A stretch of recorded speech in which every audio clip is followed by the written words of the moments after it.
Welcome, friends, it's the Movie Film Podcast. Movie Film Podcast, enjoy the show. Zaki, Sean, and Ryan are talking about movies. Movie Film Podcast on the radio. Welcome to Movie Film. This is episode 33, brought to you by Mr. Boy Productions. My name is Zaki Hassan, and I'm joined once more by my friend Brian Hall. Yo, what up? And Sean Coyle. Well, that was what I was going to say. Really? Yo, what up? Thanks, Brian. Now I got nothing. In like a deep baritone? Now I got nothing. Yo, what up? Yo, what up? Now I got nothing. I'm going to need to see some ID. That's my bouncer voice. That's from your Second Life. Yeah. Your Get your hidden ass to Second the back of the line. Oh, no. I snorted. Cut that out. Too late. So what have you guys been up to lately? I feel like I haven't talked to you guys in a while. Are you guys working together now? That's the word on the street anyway, right? Well, we both work for the same company, but these past couple of weeks we've been in the same building, which doesn't normally happen. Yes. So Sean and I have had the privilege of being able to grab lunch and take rooftop breaks, sort of like Shawshank Redemption, where we go up there and drink alcohol and feel like free men for like 5 minutes. Yeah. Speaking of lunch, yesterday, in fact, we ended up wearing basically the same outfit. We had brown thermals, blue jeans, and dark shoes on. Oh, that's adorable. And then we went to a place for lunch where we were like, hey, we haven't been here. Last time we were here was with our friend Chris. And then, sure enough, like we're in line, and then our friend Chris walks in the door. So we're like, this is weird. And he's looking at the both of us like, what the hell are you guys? Why are you dressed the same? And then it doesn't stop there. We sit down and get our food, and Brian and I end up ordering the exact same thing. The exact same thing. And it just kept going and going. Did you hold hands afterwards? A street light blew out. Yeah. Like when our food arrived, and we were just like, oh, it's begun, the prophecy. But Brian would eat, and I would rub my tummy and say, yummy. Wow. I have some kind of a cool thing happened. I had a friend text me earlier with a picture of the Restoration Hardware catalog. So, you know, they have a lot of like the swanky, the $4,000 foosball tables and the $200 Monopoly sets. Mm-hmm. Yeah. So there was a picture of the new catalog, and in between all that stuff, all that swanky stuff, they are also selling Geek Wisdom, which is the book that I co-wrote. Yes. What? So your book, aside from being available on Amazon.com Yes. and other outlets as such, now you're featured in catalogs. Yes. But in a That's catalog amazing. that really doesn't fit with the demographic of the book. Because this is See, but like... that's cool, right? It's like it's becoming ubiquitous. So that's true. Yeah. That's true. Well, congrats. That's awesome. It's kind of a neat thing. I mean, it reminds me, Brian, of a couple of years ago when I had a signing for the book in Reno, if you remember. How could I forget? I like this story. No, this was funny because I was going on a road trip. I had some time off, wasn't working. I was like, I got to do something with this time. So I had always wanted to see Mount Rushmore. So that was my goal. I'm going to go to Mount Rushmore, but I'm going to see whatever I can see along the way. And it just so happened that Zaki's book was coming out, and he was going to be at this event called Dragon Con. Dragon Con, that's right. Yeah, which is sort of like an off... No, it's not an offshoot, but I mean, it's akin, or akin. I don't know how to say it. I always read it, but I never say it. You know those words? Akin. But, it's sort of like Comic-Con, but a little... Not as big. Well, I think the people at Comic-Con beat up the people at Dragon Con. Yeah. Yeah. Comic-Con people... I don't mean... I'm just trying so people understand the scale. I'm not putting it down at all. But anyway, so we were at this hotel, and it was in Reno, and it was perfect timing. I was able to drive up there. I went up to Reno, meet up with Zaki, and then every room was sort of like a booth or, featured some sort of event or people selling their wares. And so I was in the room with Zaki selling his book, and it was really cool to see all these people come in dressed like, Robin Hood's Merry Men, and they were like shaking, Zaki's hand and having him sign their books, and it was a fun event. Evening, squirrel. It was cool, and yet in a weird way, it was kind of like disheartening for me. Because I was like, yay, I've got fans. And then I was like, hey, these are my fans. Kind of like this show. Oh. No, we love our fans. It was, I feel like you know what I remember, listeners. Brian, is that first of all, you had people walking around. Yeah, they were dressed like. I mean, normally, at Comic-Con you have a different mode of cosplay, and at this convention, I would Next level stuff. Yeah, I would have killed for like a Darth Vader to show up. Oh yeah. Because this is like, I'm a Scottish lord, Yeah. I don't know why that was, but it Pimpernel, was. Yeah. And what I remember most is that this was first of all, I remember us walking to the room, and you were like, oh, so, what's this place like? And I was kind of like mocking it, and then I was realizing that I shouldn't talk too loudly, because I was picturing like those movies where the politician is like, you think I want to be seen with these losers? Losers? He says it on the hot mic. Yeah. And then everybody turns. And then they just start walking out one by one. Yeah. But what I remember is that the room that we were in, and Brian, you might remember this, the room that we were doing the signing in, that was like they had, Steven Seagal, who's the editor of the book, was like, oh, well, we've got the room, so if you want to stay that night, you don't have to get your own room. You can just use that. Yeah. And I remember just like giving the evil eye to everybody coming in who was like sitting on the bed. Yes, I forgot about that. That whole aspect was we were going to sleep there later. I totally forgot. Oh, then so you had to watch all these strangers and strange people. Oh, that's funny. Sitting on the bed you were just about to sleep on. I totally forgot. See, I reached a realization that weekend, and it was an important one, which is that hygiene is a choice. I was just going to say, were there a lot of mouth breathers? A lot of... You know what, though? It's funny that we're sort of taking this direction here. I but like your book. No, actually, I thought there was a lot of very nice people. And like I said, I was in the beginning of a road trip I was about to take, and I started asking people what I should see, and I would not have seen Crazy Horse were it not for people that I met there. And they're like, oh, if you're going to Mount Rushmore, it's right there. You got to see it. And I loved it. It was amazing. So, yeah, there was I met a lot of really cool people there. That's true. I mean, we're definitely that. There was the bbest of times. There was the worst of times. Mm-hmm. And as it happens, we saw somebody show up dressed like Charles Dickens. So it worked. Do you remember we drove around Reno at like midnight? So, all right, we're doing it. So I met a girl from Reno the other night. So I'm feeling a little sensitive about this, but I'm going to do it anyway. So. I'm like, Reno. You drive down the main drag and you see that huge sign. Was it the biggest little city in the country or something like that? And so, I would say, Zaki, I think you would say this is fair, that you're comfortable within your realm, in your home. And if we're going to come up and hang out, you probably want to stay close to your base and everything. And so when we were in Reno, like I wasn't expecting to go, buck wild or anything at night, but you were like, you know what? The book signing was done. I think it was like almost 2 a.m. You're like, let's do Reno. Yep. Let's do Reno, man. And I was like, yeah. When are we ever going to get to do this again? So we get in our car. We're like, Reno. So we're driving down the street, and we're like, Reno is closed. Like, everything was closed. Yep. I couldn't understand it. I even told this story to this girl I was talking to the other night, and she was like, she didn't understand it either. I don't know what happened to our luck that night, but yeah, everything was closed. And it was just, I don't know. I'm not saying Vegas is like the happiest place on earth or the cleanest, safest place on earth, but it just seemed like there were more foreboding alleys in Reno.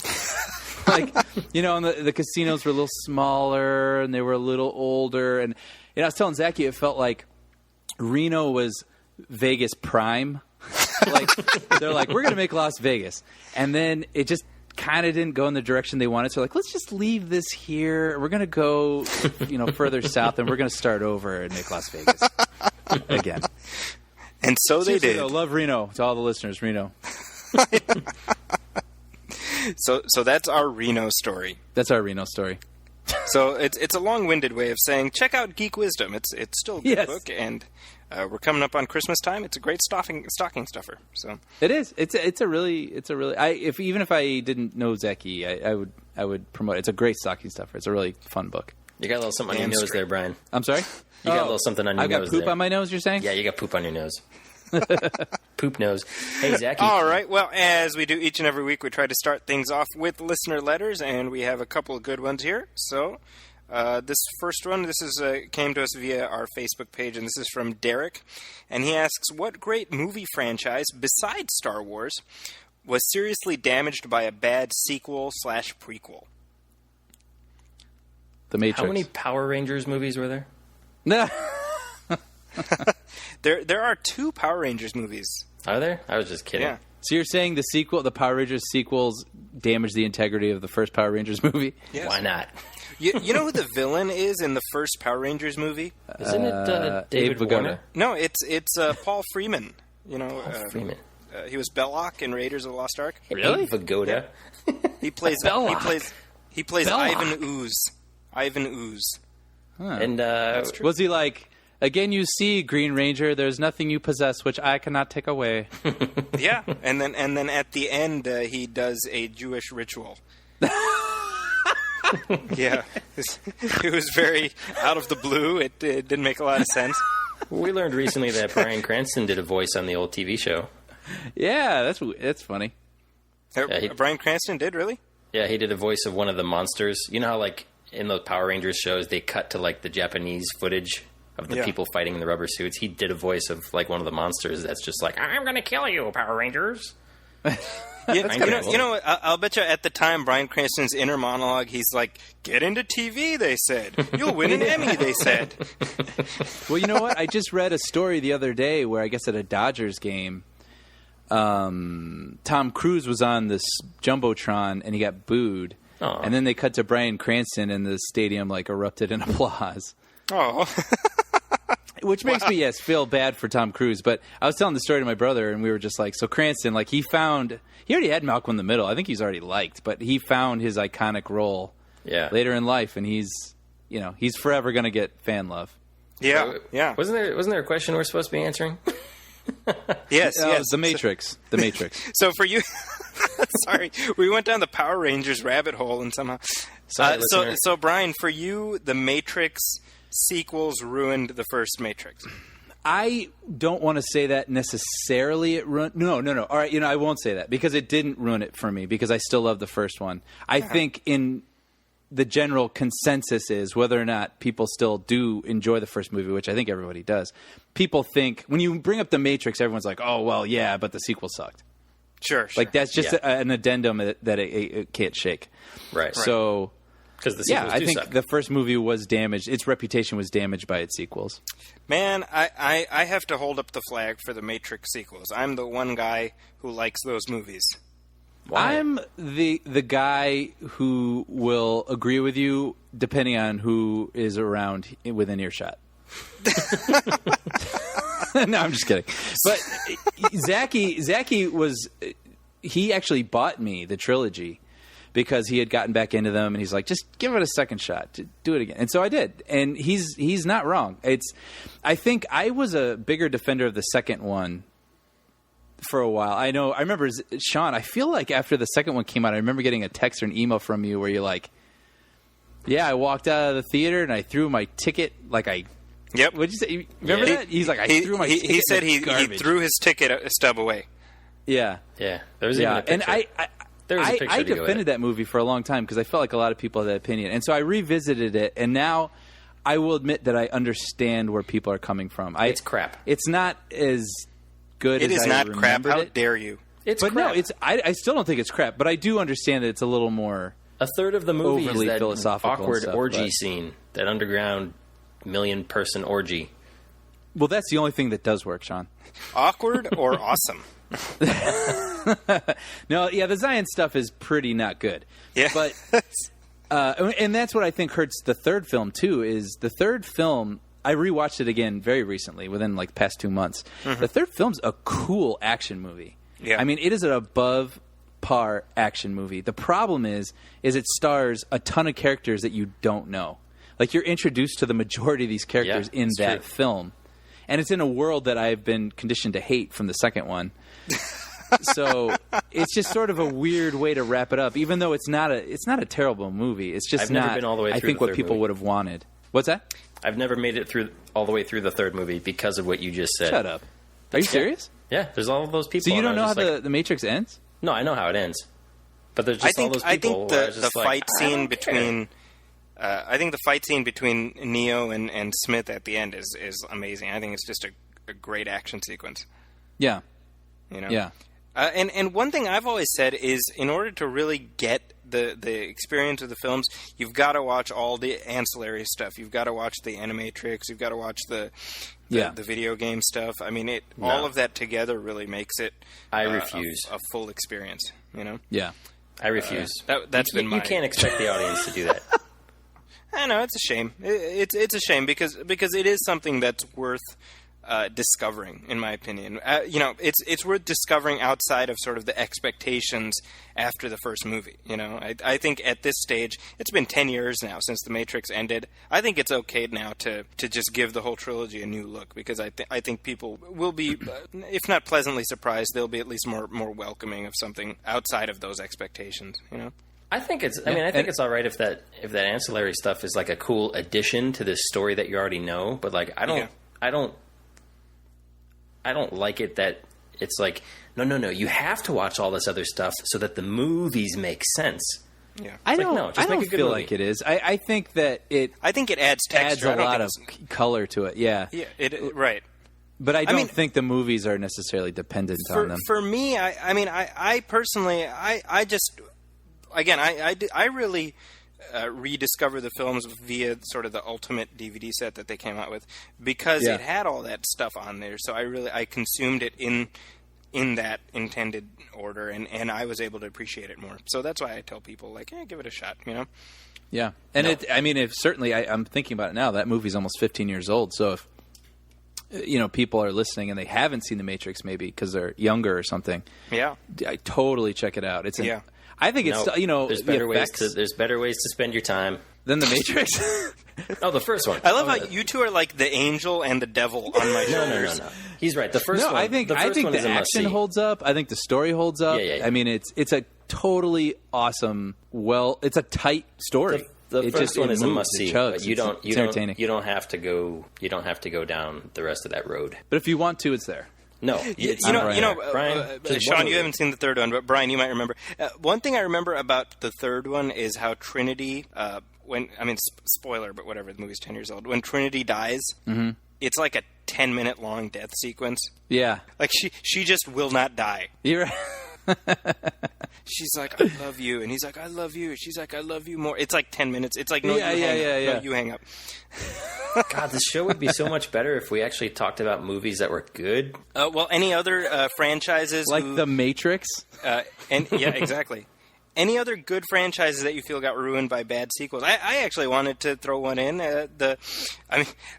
In my opinion, obviously, I'm not a big fan of The Dark Knight Rises, and in my opinion, that ruined that franchise. But I also the previous Batman franchise was ruined by the Joel Schumacher Batman movies. Yes, rubber nipple Batman. Yeah, exactly, and the butt shots where you get the credit card jokes and. Oh my gosh! No, the drive-through jokes and the. Well, I mean, it's weird how you kind of at the time I remember being very upset at specifically at Batman and Robin because it killed the franchise. But in hindsight, it was like, well, you needed to sort of torch the whole thing so that you could get Batman Begins. But like that's my recollection, is that pretty much destroyed that Batman series. Yeah, and that was like the Chicago Fire.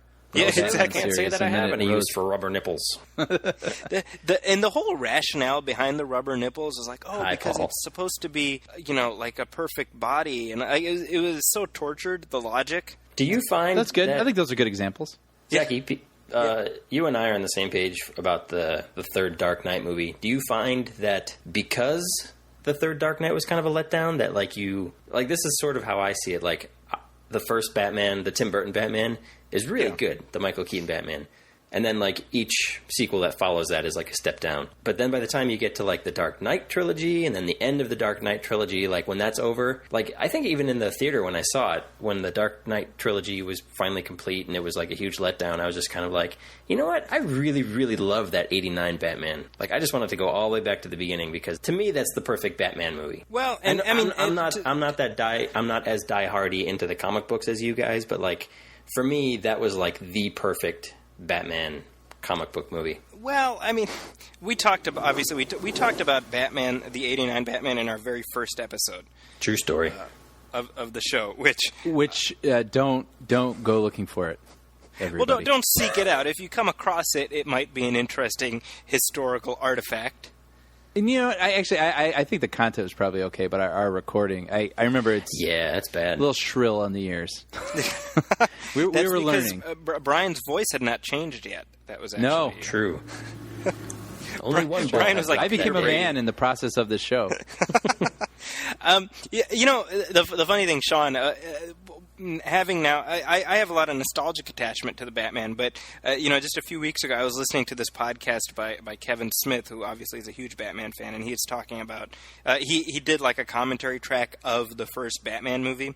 Of the '89 Batman, Oh. and he makes this observation in the first scene, which I never caught, but it's pretty funny in hindsight. Is that Batman in the first scene is basically completely useless because if you remember, you have the family that gets mugged, Yeah. and then we cut to Batman on the roof watching this family getting mugged, not doing that's anything to help this family. And then the two muggers are like divvying up their ill-gotten gains, and he shows up and he kind of scares them and jumps off a roof. He doesn't. Yeah, he doesn't even return take the their wallet things. back. He just is like, "Do you know who I am? I'm Batman. See ya." And he Gotta jumps go off by. the roof. Yeah, it's his He doesn't Superman even is a turn dick him moment. in. Yeah. Yeah, What the? that's. Yeah, I like the '89 Batman. I would not say it's the perfect I do Batman. For me personally, I think Batman Begins was. That was the Batman movie I'd been wanting to see all my life. So between Batman and The Dark Knight, those are some good things for me. Or Batman meets Scooby Doo. That was a good one. Yeah. But that's just assumed, or the '66 Batman movie with the shark and the Shark repellent? Yeah, the anti-shark Yep. repellent. Yeah. That's the good stuff right there. Oh man. Some days you just can't get rid of a bomb. I'm telling you, I'll tell you something. If Batman said that at the end of The Dark Knight Rises, Yeah. I would have given that Would have movie an redeemed A+. the whole movie for you. Yeah, absolutely. A+, and check plus. That's what an impact that would have had. Okay, anyway, next question. This is from George via our email address at moviefilmpodcast@gmail.com. And he says, your Wonder Years conversation from last week got me wondering, quote unquote, what some of your other favorite sitcoms are from that era. So favorite sitcoms from the 80s. The 80s? Yeah. Perfect The Cosby Show. Strangers. Cosby Show. Perfect Strangers. Cheers. Yeah. I they really... don't talk about it enough, but Alf? Well, Alf existed. Yo, Willie. You notice how in the 80s they had a lot of those like sci-fi sitcoms, like There fantasy was a lot of sitcoms. high concept stuff. Yeah. Yeah. Like remember Small Wonder? with like a robot? Oh, man. Did we just jinx each other? Small Wonder? Yeah. That kid in Small Wonder, not the robot, the little No, boy. the boy. Oh Yeah. my god! Yeah. Like Well, that whole family. Do you remember? Like, yeah, the boy would be like, "No, she's getting loose again," and the dad's like, "Oh, jeez," and he'd like slap his forehead. Like, that was a really I think heightened, that's where I bizarre first show. learned to hate. That's where I first learned to hate was that kid. Jamie Lawson, Thanks. the human wedgie. God, he was so annoying. I think I read somewhere that like that sitcom has the distinction of like no one in the cast went on to anything afterwards, except like what's her name, the neighbor, because she was the neighbor on the Hogan Family, I believe. Oh, Edie McClurg? Is that Edie McClurg? Edie McClurg, right? Yeah. Oh, she did a lot of stuff. She's Yeah, and Ferris Bueller, Ferris et cetera. Bueller, She did a Planes, bunch of Trains. stuff, yeah. Yeah. And then there was another show called Out of This World. Do you guys ever see that? Mm-hmm. No. That I was didn't not have cable, but I know people talk about this. That was not one of my favorites, but the interesting, that was about an alien. This alien has a daughter with a human woman, and it's about the daughter's adventures. And the alien dad leaves the Earth, so we don't ever get to meet him, but we hear his voice, and he was voiced by Burt Reynolds. What? Yeah, it's true. He's like, Wasn't it like a weird I was going crystal down there thing? on Earth, huh? It was like a weird crystal thing. That's right, and it sounded just like that, Brian. I'm sorry. But here's the thing: on your Burt Reynolds impression. his gift to the daughter is the ability to freeze time. Yeah. So she like puts her fingers together and she can freeze time. So in other words, he gives her the ability to destroy the Earth, basically. Like, you can create paradoxes, and yeah, that was that show. The other thing, actually, speaking of 80s sitcoms, I've started watching Mr. Belvedere episodes on YouTube because somebody's gone ahead and uploaded like the whole series. Jinx in the China, never mattered before. When you don't Very good. Jackie, as he came through the door, no one less. Oh, wow. That's impressive. Thank you. Sean, there was this guy we went to high school with. His name was Mike Gueron. Do you remember him? Oh, yeah. I remember he used to do a Mr. Belvedere impression, and it was this. Yeah, he would just go, Wesley? That's it. I'd be like, Mike, do your Mr. Belvedere. Wesley? That's it. But anyway, so I realized as I'm watching the show, there was Mr. Belvedere, there's Charles in Charge, there was Give Me a Break, if you remember that, with Nell Carter. Give me a break. Exactly. There was Who's the Boss? Who's the boss? I'll be back in a moment. Stick around, Samantha. Yeah. But it was all these sitcoms about, like, wise housekeepers. Right. Good Lord, you're right. I wonder what that is. I don't understand that. Now, By the way, speaking of Who's the Boss, seriously, the kid on Who's the Boss is an argument for, like, people who say, no, homosexuality is a choice. I'm like, no, dude, watch Who's the Boss. It's not a choice. That kid was the gayest 4-year-old. If the audience can't see what I'm doing, I'm wringing my Brian collar. and Sean are tugging at their collars. Yes, Brian and Sean share no opinion of this conversation and have separated themselves from. And he grew up. He turned out to be gay. So That's true. As you see him as a little kid, you're like, he's going to grow up and be gay, and he turned out to be gay. That's all I'm saying. Speaking of not having opinions on whether or not people are gay, Zaki. Yes. Wait, Are you implying that I'm? No, I'm just trying to divert the audience attention. Look over there, Zaki. Oh, okay. Yes, Mr. Belvedere. Now, I had the surprisingly wonderful, surprising pleasure of rediscovering Perfect Strangers on YouTube because somebody had posted seasons 3 through 8 because Warner Brothers is stupid and they're not going to release the rest of them on DVD. Yeah. But I was shocked and actually went through the seasons twice because I enjoyed it so much. I was shocked at how good it is. You always remember it for being just kind of cheesy because it's like, Balky's got the weird accent and, there was a lot of goofball physical comedy. But it's great. It's a really solid show. And Mr. Belvedere was something that, like, I keep waiting for them to release on Netflix or something so that I can, have that sort of be my background music when I'm at work. But they won't release it. But is it worth it? Is it worth checking out, Mr. Belvedere? Does it hold up? I enjoy it. It's fun. Yeah, it's pretty standard 80s sitcom fare, but it's fun. For me, part of this is you realize, like, there are no sitcoms today that you can really watch with the whole family. That's true. Yeah. And I feel like Mr. Belvedere and some of those older Charles in Charge, that type of thing, you kind of can. I mean, it's not quality by any stretch, but you can at least sit and watch it. Speaking of new sitcoms, I was telling Brian this the other day. I no longer wear any of my comic book shirts. Like, I'm a huge Flash fan, and I no longer wear my Flash t-shirts because of The Big Bang Theory. Oh, interesting. Because that show sucks, and I don't want to be associated with those people on that show. With those people? Because I don't want to go out with my Flash shirt and have somebody be like, "Hey, Bazinga, we're there." I picture you just punching them in the face. Sean, I picture you like Take Robert Stack when he attacks the Hare Krishnas. Oh, that would be so wonderful. In Airplane. I watched that Big Bang Theory without the laugh track again, and it's just, the show is not funny. I'm sorry. It's just not a funny show. I love when people do that stuff on YouTube. I think the king of those is Garfield without Garfield. Yeah. Those are great. Yeah. John's just a sad weirdo. Yeah. Hey, speaking of Garfield, this is kind of funny. My kids are now kind of into Garfield, and on Netflix they have the 80s Garfield and Friends. Yeah. Oh, that was from the show, yeah. The 80s and 90s, which is awesome. And then they also have the new shitty Garfield cartoon, The CG one, yeah, which is all CG. Yeah. So so my kids, It's poopy. They occasionally get free reign over the Netflix remote. So occasionally they're watching the CG Garfield, and I'm like, guys, why are you watching this? Come on, watch put on the other one, And I'm kind of like trying to force my choices onto them, Yeah, yeah. So the That's other what day, parenting is, right?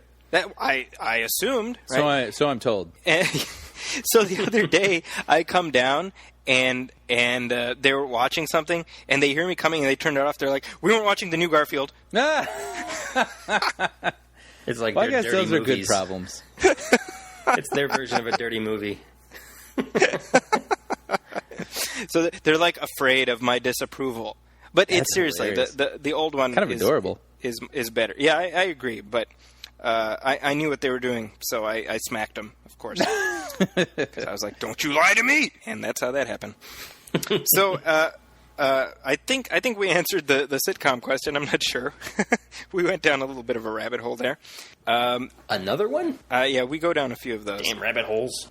So Sean, I understand you gave Breaking Bad a shot after we kind of sang its praises during our last episode. True story. So how awesome is this show? I'm going to sit back and just listen to you wax poetic about the awesomeness of Breaking Bad for the next 5 minutes. Ready? No. 3, 2, 1, go. Okay, I seem to have this reputation as somebody who hates everything, and that is very much not true. Yes, if you listen to the last half hour of the show, you would never think that. Small wonder. Nah. No. I think you just said Small Wonder taught you to hate. Yes.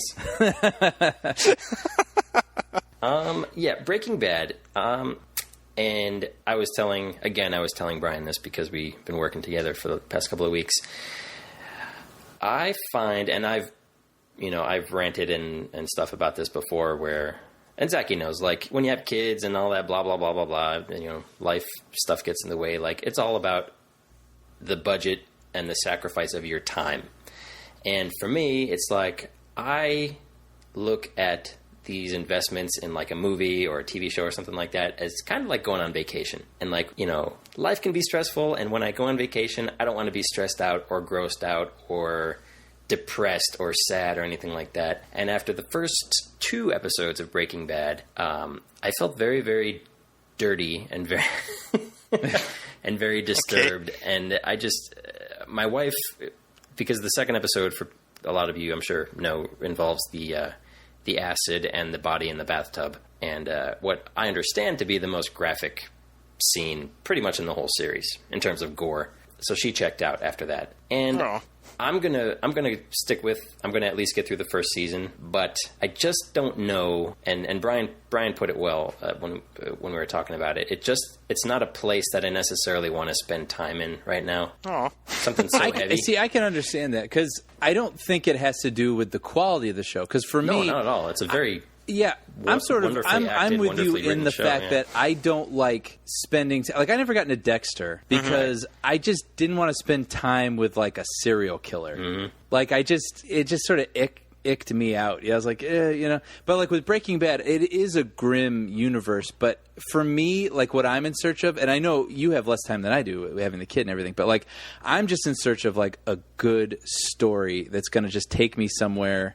Like, grab me by the hand and take me somewhere. Right. And for Breaking Bad, I can't think of any television show, Lost, ending notwithstanding, that show was a journey. Mm-hmm. And I don't think anything since Lost has been like Breaking Bad. And the thing with Breaking Bad is that story exceeded Lost. So for me, it was just a total worthwhile, use of my time with story in terms of storytelling. It was a story I just enjoyed so much. But for you, it's just not a story. You want to hear some stories too, but with the time that you have and the space that you're in and everything, you want to hear a different sort of story. Mm-hmm. So yeah, and I totally respect the show, and I totally respect everybody that loves it. And maybe I'll get through the whole series eventually. I made a promise to myself that I'll get through at least the first season in the next couple of weeks. I really think you should just power through it because you will be you will have a worthwhile journey ahead of you. See, on the flip side of that, I also started. I got through the first 3 episodes of Derek, the Ricky Gervais Netflix original series, which I guess I I guess it already aired in England on the BBC. And that is a show that is just endearing, and it's fun, and it's sweet, and like when it's over, you just sort of feel, you just feel good about life and people, and because it's very much about sort of like unexpected, like how human kindness sort of comes out of like the most unexpected places, and it's about this sort of motley crew of people that sort of find each other and find solace in this old folks home because they're outcasts from the rest of society, and it's a really well performed show. It's that mockumentary style that you're familiar with from his other shows, Extras and The Office. But I really enjoy what I'm seeing right now. It feels familiar, probably because of the look and the feel of it. But it just sort of feels like this is where I'm supposed to be right now for the next 24 minutes. Meanwhile, insofar as Breaking Bad, I don't know if you heard, Anthony Hopkins is a pretty big fan. Mm-hmm. Yeah. Mm-hmm. So in the negative column we have Sean. On the positive side we have Anthony Hopkins. So whose opinion do you trust? You know what? As long as we're talking about storytelling, I wasn't going to bring this up, but did you guys watch that Toy Story Halloween special that was on? I think it was called Toy Story. I haven't saved that. I heard it was really good. So I heard that it existed, and I was like, if I catch it, I catch it. But something about those, I highly regard the Toy Story series. So something about it being on television, I was like, it's a little disposable. If I catch it, that'd be great. But I'd read that it was really good, so I was like, okay. So I sought it out, and it is so good. Really? Like, you just watch that, and like I said, speaking of storytelling, I mean, my goodness, like not a second is wasted in that story, and every single moment you are wanting to know what's going to happen in the next moment. That's awesome. Like it's just like a half-hour thing, right? It's like 22 minutes, without commercials, and it's again. I mean, I don't want to make it sound like it's like some masterpiece, but it's just you just watch people who excel at what they do, and it just stands above everything else. I mean, it's like a little perfect short film. It's really, really cute, really fun. I think it's going to be on. Right? What's that? It's the same cast, right? It's Tom Hanks and Tim Allen. Yeah, everybody's back. Cool. And nice. I think what's today, the 18th. I think it's because Halloween's coming up. It's airing on ABC Family a couple more times, and people should seek it out. If you like those movies, you will not be disappointed. It's a lot of fun. Nice. Now, speaking of TV, we might as well stay in this vicinity a little longer because, Sean, you had mentioned this, that NBC their ratings troubles seem to go from bad to worse. Yes. Because their Thursday night... Now, NBC Thursday night used to be must-see TV. Mm-hmm. I think they still call it that, right? Now it's must-flee TV, I think. Do they still call it must-see TV? Who knows? Nobody's watching. So because if they do, it's ironically at this point they're calling it that, right? Because you sent a thing out, Sean, right? That they were in 7th place on Thursday? 7th place? Last Thursday, all new programming, 7th place behind CBS, NFL Network, ABC, Fox, Univision, TBS, and then NBC. Along those lines, did you guys hear? I just read this today. Ironside's been canceled. Canceled. Yeah. Shocking. After 3 episodes. Shocking. Oh, my God. I had predicted 6 episodes, so I'm kind of disappointed, actually. I know we all sort of watched The Soup on and off, but did you happen to catch The Soup last week where they showed a clip from Ironsides? No. It's called Ironside, by the way. Ironside, singular. It doesn't matter. Shut up. Just kidding. Doesn't matter anymore. It was hilarious. Okay, so the scene was this crime scene, right? It's like this apartment or whatever, and these other cops are walking around. They're like, we can't figure out what's going on here. Like, we've searched this place high and low, and literally there's like the handle of a gun peeking out from underneath a couch cushion, and because Blair Underwood is like sitting level, he's like, well, it's just literally he had like one of those lines where it's like, that's just because you guys can't see things from my level, and he wheels over and pulls the gun out from the couch cushion. It was ridiculous. So these highly trained cops couldn't see a gun sticking out of a couch cushion because they're like 6 inches taller than him. It was so stupid, and I felt so bad. It sounds very believable. because Blair Underwood seems like a nice guy, and I wish he would find better projects. Yeah, for sure. Yeah. The end. The end. Well, one thing I do want to say as far as NBC, this is kind of a milestone, which is earlier this week, Richard Belzer left Law and Order Special Victims Unit. Jeez, he's been doing that forever. Yeah, well, he actually has tied the record for playing the same character for the most number of years with Kelsey Grammer and James Arness. Huh. So 20 years and 22 seasons. Wow.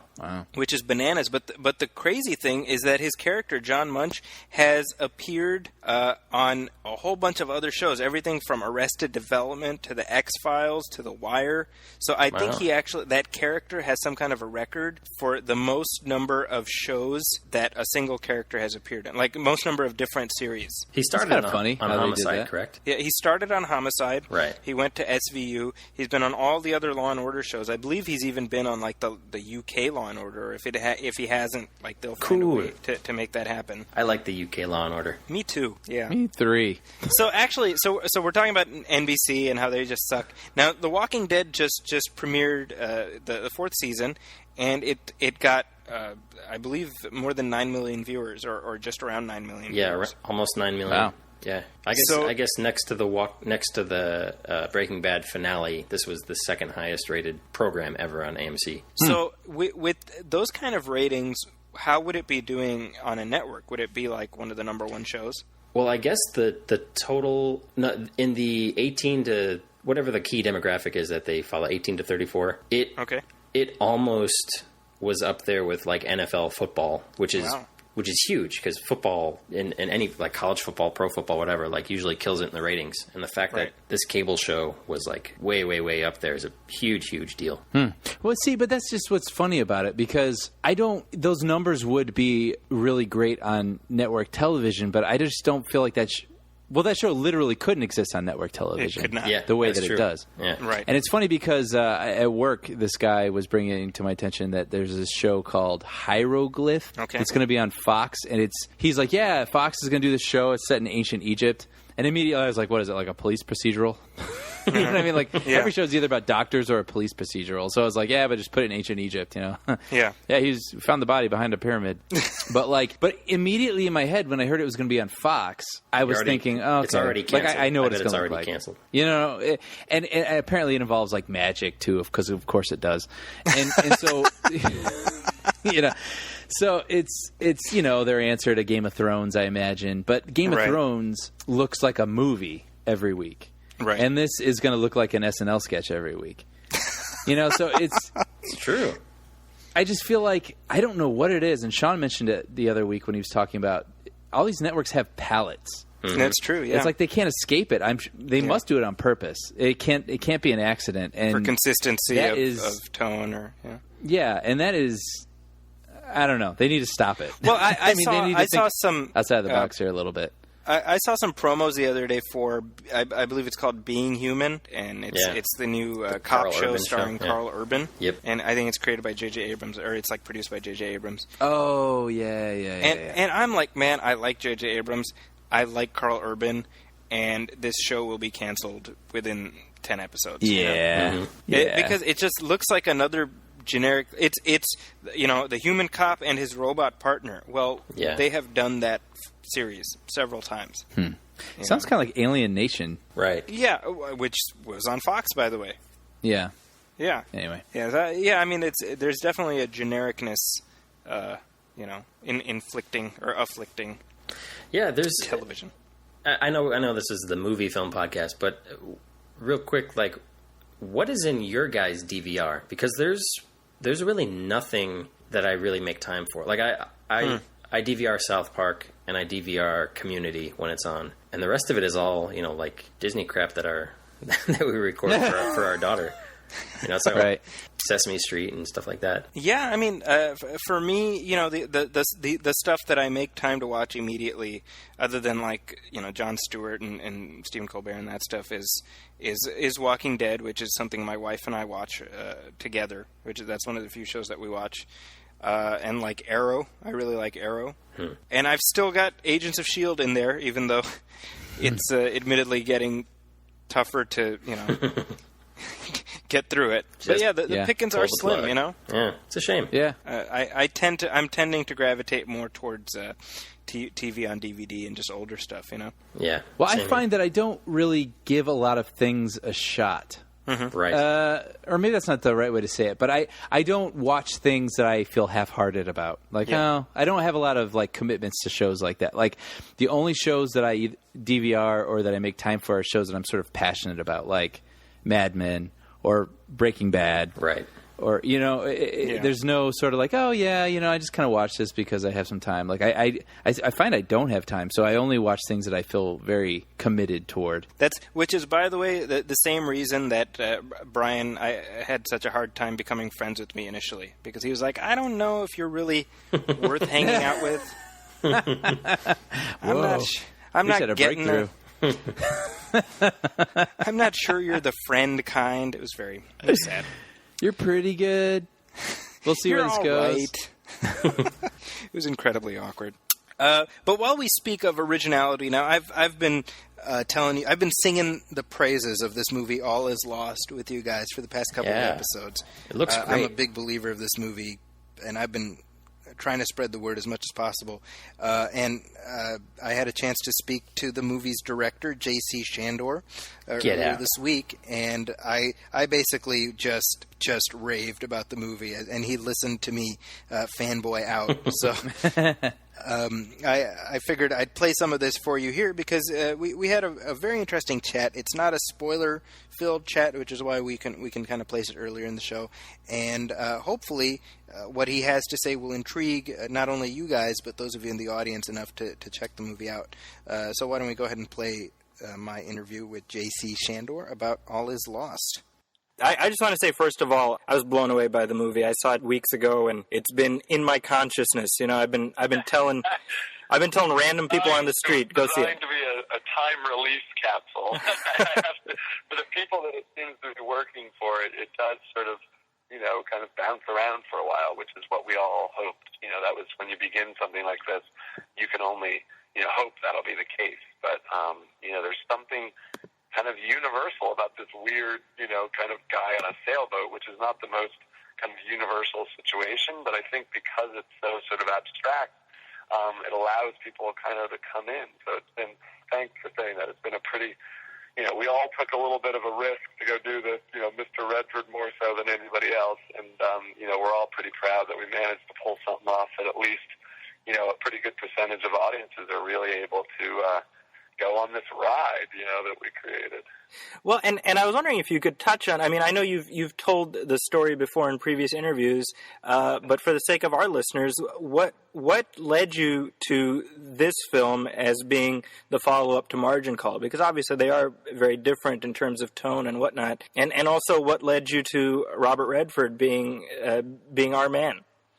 Yeah, I think it's an interesting thing because when you're writing, the neat thing about kind of writing and directing is so absurd in the sort of amount of people that you need and resources to actually kind of execute your idea.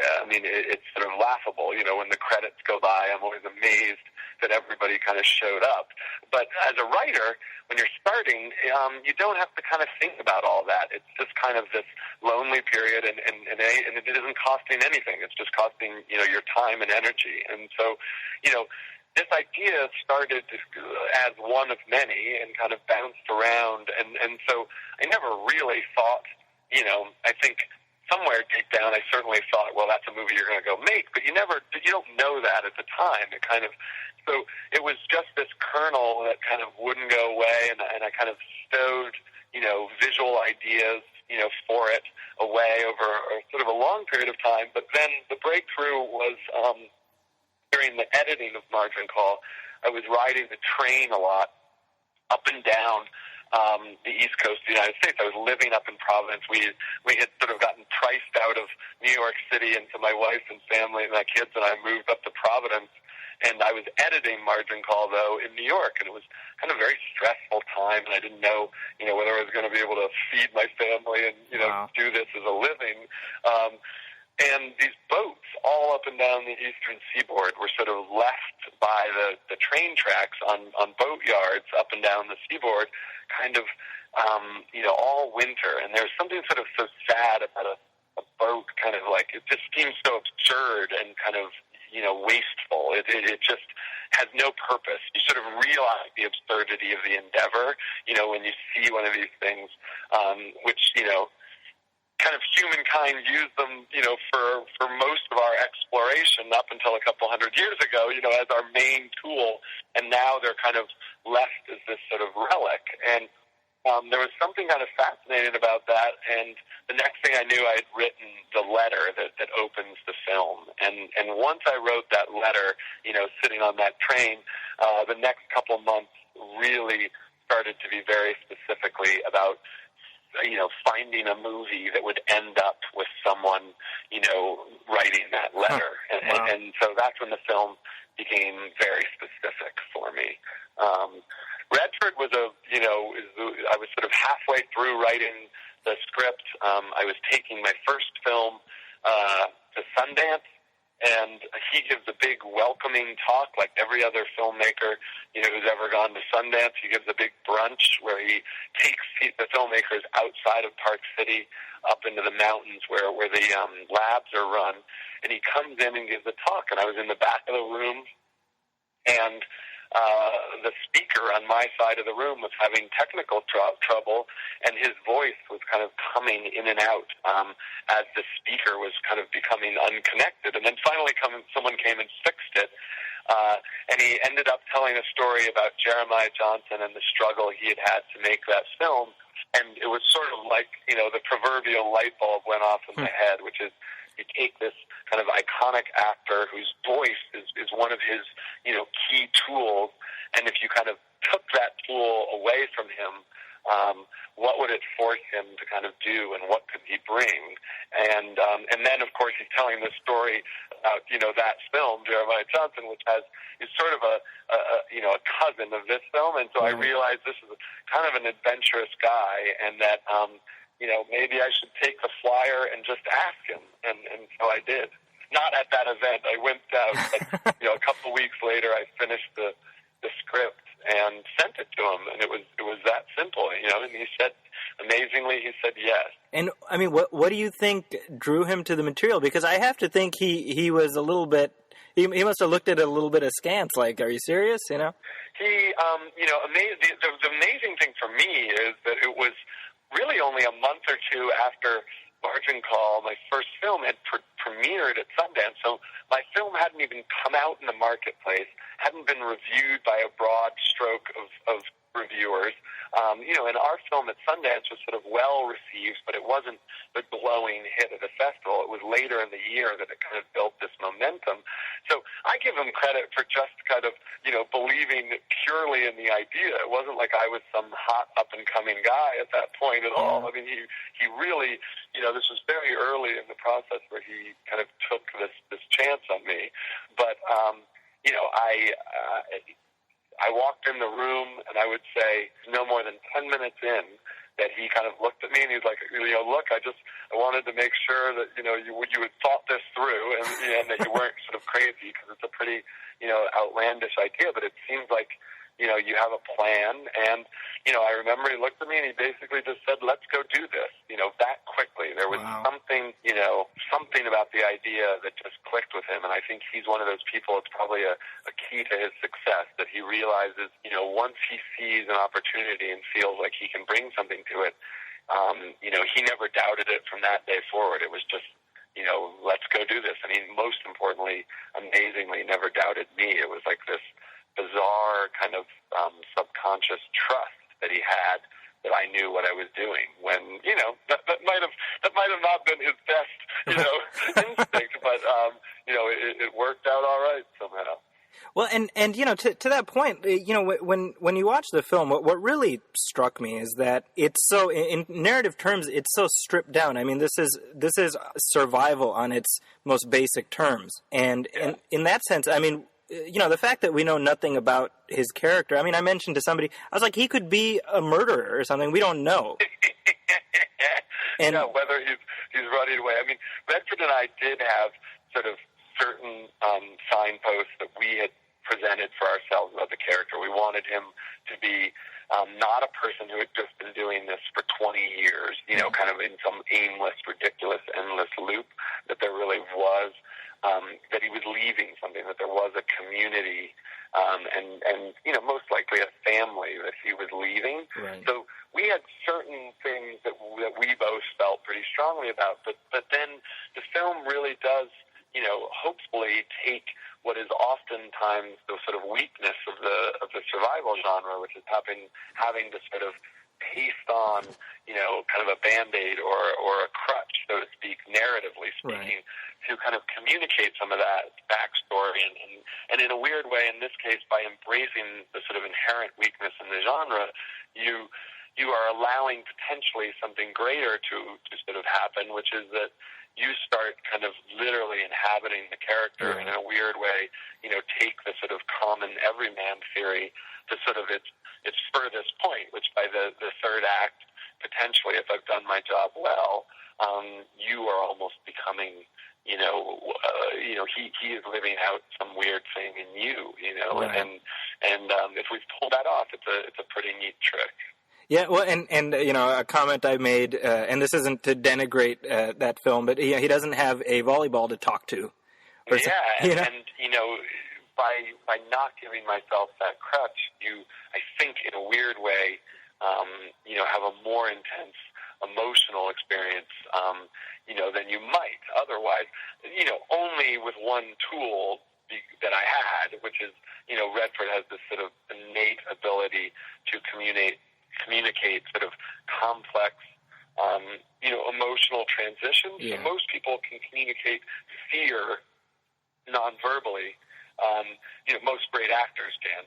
But the ability to communicate fear with a contemplation of fear and then a transition to perseverance, all on someone's face where it's readable like a line of dialogue would be, if not more so, is an innate kind of art that he has that is bizarre. And you actually can see him doing it when we were editing the film.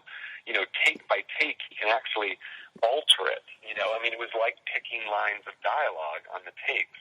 It was fascinating. I mean, I sort of never knew I quite would have had that sort of tool to do it with when I started, but it was pretty amazing once I realized what I had.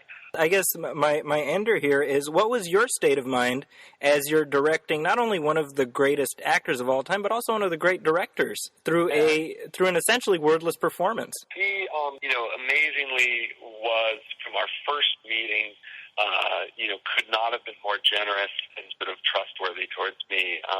You know, I think he realized that this was, by his own admission, a movie that he would not really want to have directed. It was acting in this movie that was interesting to him, and so it's technically not something he had ever been really interested for. This, you know, this film is like a puzzle, the way all the pieces have to be put together, kind of technically speaking. So it was kind of amazing. When he showed up, he had also luckily just finished directing himself for the first time in a long time in a movie called The Company You Keep. Mm-hmm. And he had just finished color correcting that when you see your own face over and over and over again at the end of the shoot. And, you know, he was ready to totally hand himself over to a new experience where he never asked a question about kind of the technical. He just was isolating himself as an actor in these sort of bubble environments we were creating. And I think it brought him back, you know, he said it a couple times, that it sort of brought him back to his roots. You know, I mean, his life had gotten so complicated, kind of supporting all the endeavors that he sort of takes on, that, you know, he, you know, turned off his cell phone. His personal secretary is the only person who knew where he was, practically. And he came for 2.5 months down to Mexico, and I think just kind of allowed himself to go on this journey, which, you know, I think it shows, you know, that he's sort of doing work and exposing himself in ways that he hadn't in a long time, because a lot of those other requirements are, you know, taken off. So, you know, it was bizarre that he sort of, you know, sometimes we'd be like, we'd love to hear his advice on something, but, you know, he just turned all of that over to us, and, you know, it became this very fragile actor, you know, which was an amazing, experience. Well, I mean, I just want to say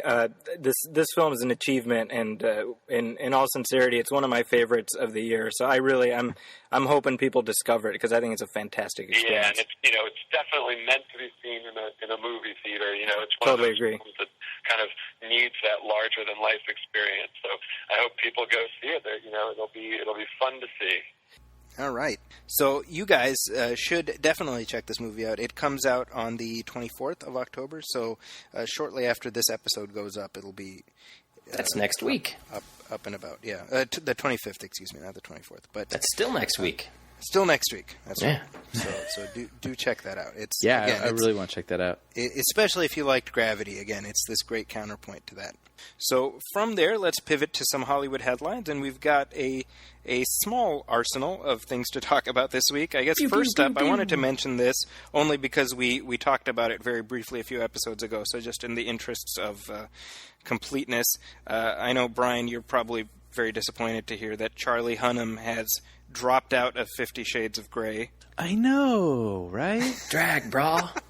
I have to be honest, when I heard this, I suddenly had a lot of respect for Charlie Hunnam.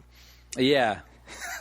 Yeah. I mean, he seemed a little too cool to be in a movie this kind Where of he's stupid. like a S&M addict or whatever it is, Yeah. That's the weird thing about this movie is obviously there's a lot of hype and sort of it's going to garner a lot of talk because it was this humongous bestseller, right? So, but movies and books are different things. Mm-hmm. And you can read this book and it can be schlocky and poorly written and whatever, and you don't care because it's a book and it involves your imagination and you can kind of do whatever you want. But a movie is so literal. You have 2 hours and you have actors with their personas on the line, and this movie's gonna be stupid. Yep. So, you know what I mean? Like, this movie, if it's anything like the book, it's, you can't, it's like a trashy novel. And I'm not saying if you enjoyed the book, good for you. That's fine. That's totally fine. But, the movie can't be good. So, any actor who has any promise, which, by the way, I saw Pacific Rim. I'm not sure Charlie Hunnam qualifies. But by the way, I want to say something because I know people, and Paul Shirey, who's a friend of the show, is a huge fan of Sons of Anarchy. Yeah. I haven't seen the show, but I can't reconcile how bad he was in Pacific Rim with the notion of him being a good actor. And it's usually, I don't want to dismiss actors because not every actor can do everything. Some actors are just better suited towards certain things, and they're the best at it. Right. So there's nothing wrong with that. But yeah, he wasn't. I don't know. He wasn't so great in Pacific Rim, but He was distractingly bad. I said that before, but I'll accept that. But no, it's just this movie is either designed for some guy who doesn't have a career and probably never will have much of one. Sort of like the Twilight movies. I mean, they're not known for their acting. They're known for fangirl love. yeah. Like, this movie's going to be the same thing. You know what I mean? And You know what's what's funny? that 'Cause Pattinson to guy me, doing now? Nothing. What, Sean? I said, what's that Robert Pattinson guy doing now? Nothing. No, that's Yeah. right. Well, and of course, 50 Shades of Grey started as Twilight fanfic. We already know that. But I was talking to somebody because the books, I mean, they're trashy and I haven't read them, admittedly, but I've seen. You haven't read them more parts than of once, them. yes. What's that, Brian? You haven't read them more than once, yes. It's true. Just for the sake of completeness. But I had somebody be like, well, at least people are reading. And I'm like, you know what? No. I think it's better to be illiterate. Because if you're just reading crap, then no, it's not better. It's not okay that at least you're reading something. I feel like some that kid's argument an doesn't hold arsonist water. and he's burning down churches and stuff. Well, at least he's outside. he's just getting some air. Stupid. But yeah, Charlie Hunnam, I guess after he signed on, he became aware of what the movie is. Right. They're like, we got good news, Charlie. You got the part. He's like, great. And then it's like, so what's it about? Well, you play, you picture like the conversation on his end. He's like, wait, I'm what? I'm what? I'm what? So good for him for bailing, I have to say. Yeah. Good on him for that. In other news of tragedies avoided, here we have Michael Bay, while they were filming Transformers 4, I believe it's called Age of Extinction, was assaulted by somebody who was armed with an air conditioner. Yeah, this is true. Yeah. Which... I mean, I shouldn't laugh because it's obviously very serious, and he could have died, which would not be funny, obviously. Yeah. Well, from what I understand, it was because they were filming, and they had paid all these vendors who were going to lose business because of their taking over the area, and this guy wasn't happy with what he was given. He wanted 4 times what everyone else was given.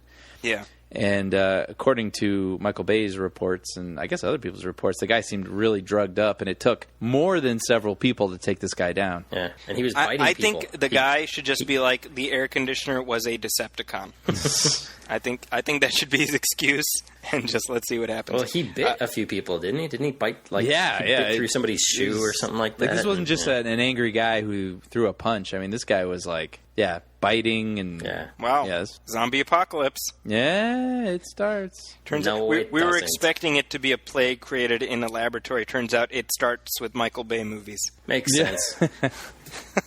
So that's a little bit of a yikes, but Michael Bay is okay, and the next Transformers will be coming out shortly so that we can crap on it the week after it comes out. Still This is the a very plan. spiteful episode. What? This is I a know. very spiteful Yeah, episode. we are. Yeah, it's a little hateful. Yeah. What's the next story? Is it positive? It is, actually. As a matter of fact, there's some new casting word for Jurassic World. And Sean, I just from talking to you, I think you were pretty excited about this. I have to say, I think this is pretty cool. Josh Brolin is being eyed as the lead in Jurassic World. That sounds pretty cool. Sounds pretty sounds cool. good.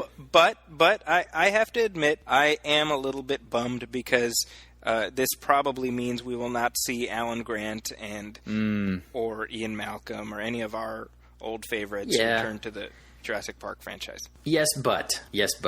I do like the fact that it feels like they're going the route of, like, Josh Brolin's going to be the dad, Bryce Dallas Howard's going to be the mom, those 2 boys are going to be brothers. Like, I like the fact that it feels like they're going the route of, like, this family that sort of gets mixed up in this amusement park gone wrong. Like, because that to me, like, that's one of the things I've always loved about Spielberg movies, when it involves, like, a family trying to struggle through something together, through their adventure together like that. So I'm still optimistic. Well, and they're adding actors of a certain caliber, and that's encouraging. Right. Yeah, good actors. Yeah, that's true. I mean, that's a good thing, obviously, but still, I'm still a little sad.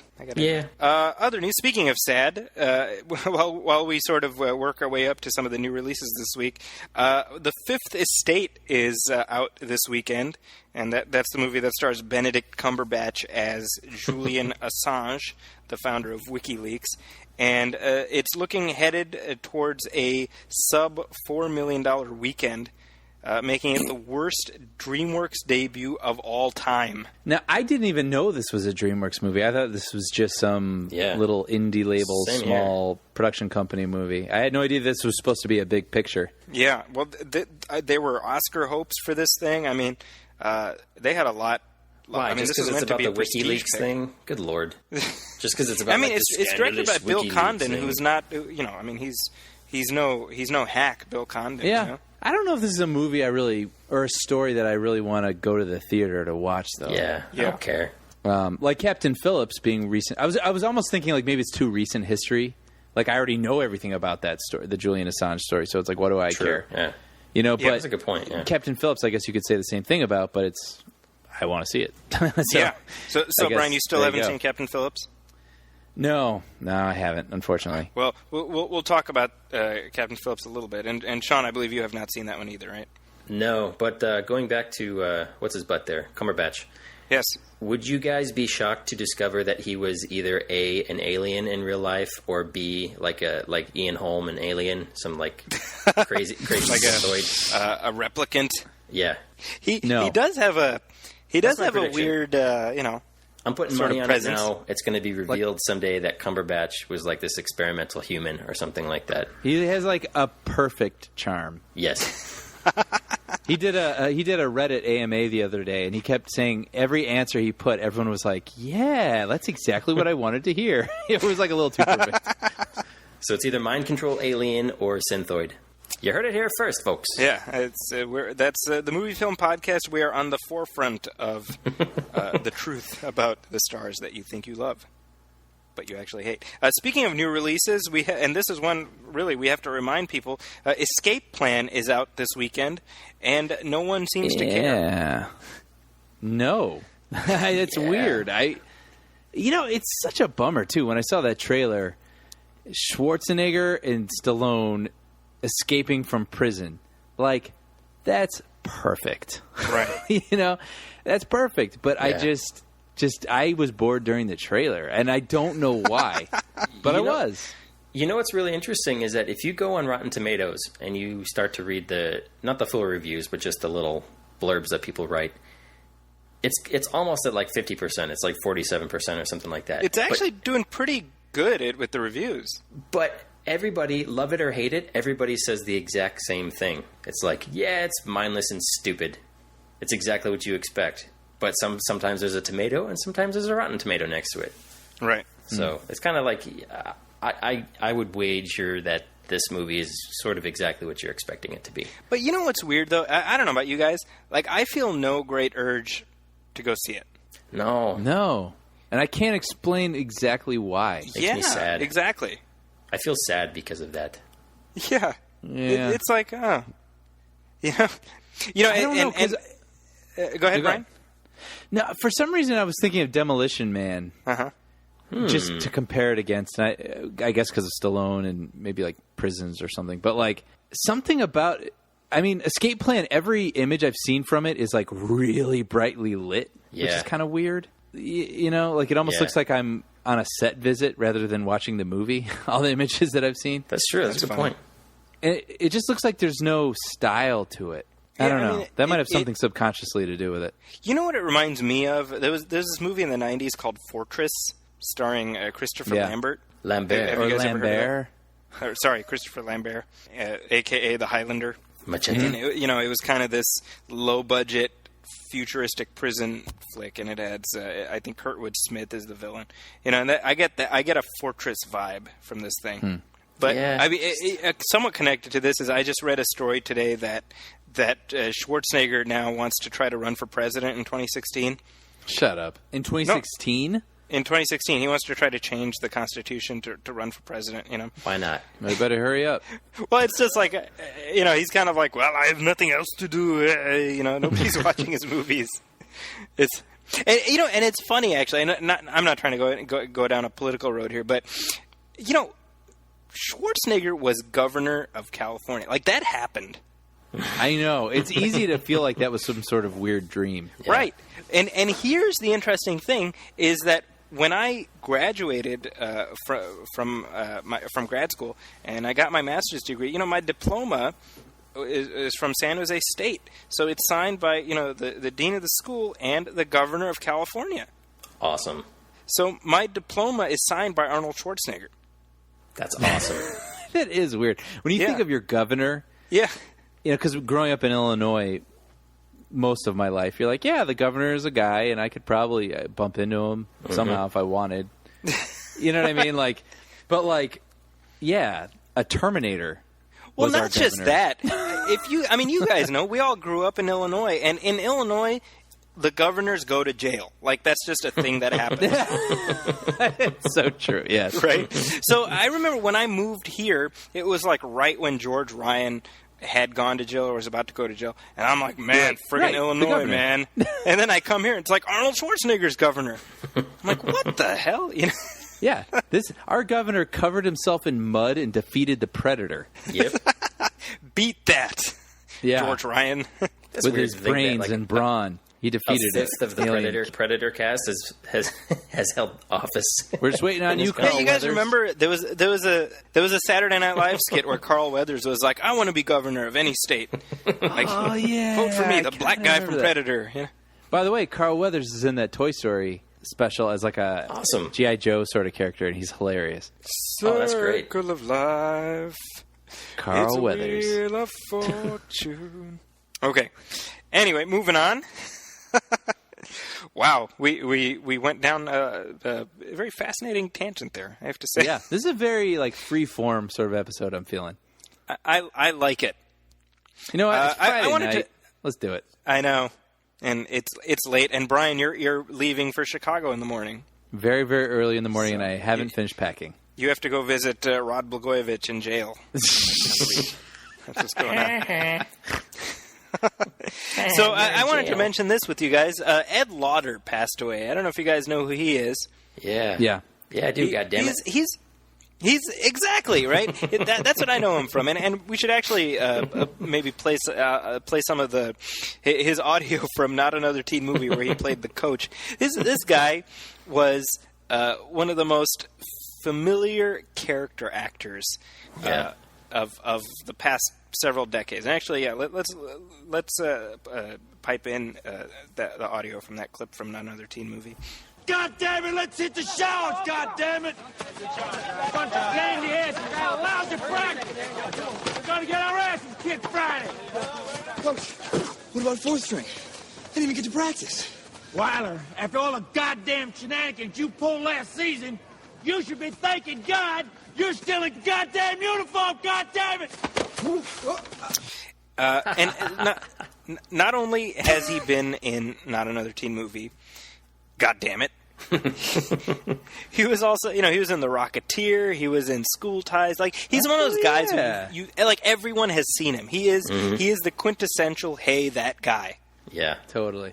And I was like, you realize, like, these guys really are the glue that hold these movies together, That's true.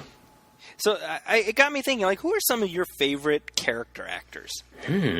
Well, who has passed away? Lane Smith. Remember Lane Smith? Yeah, absolutely. Lane Smith, by the way, my favorite, Perry White. And my brother sat across from him on an airplane one time.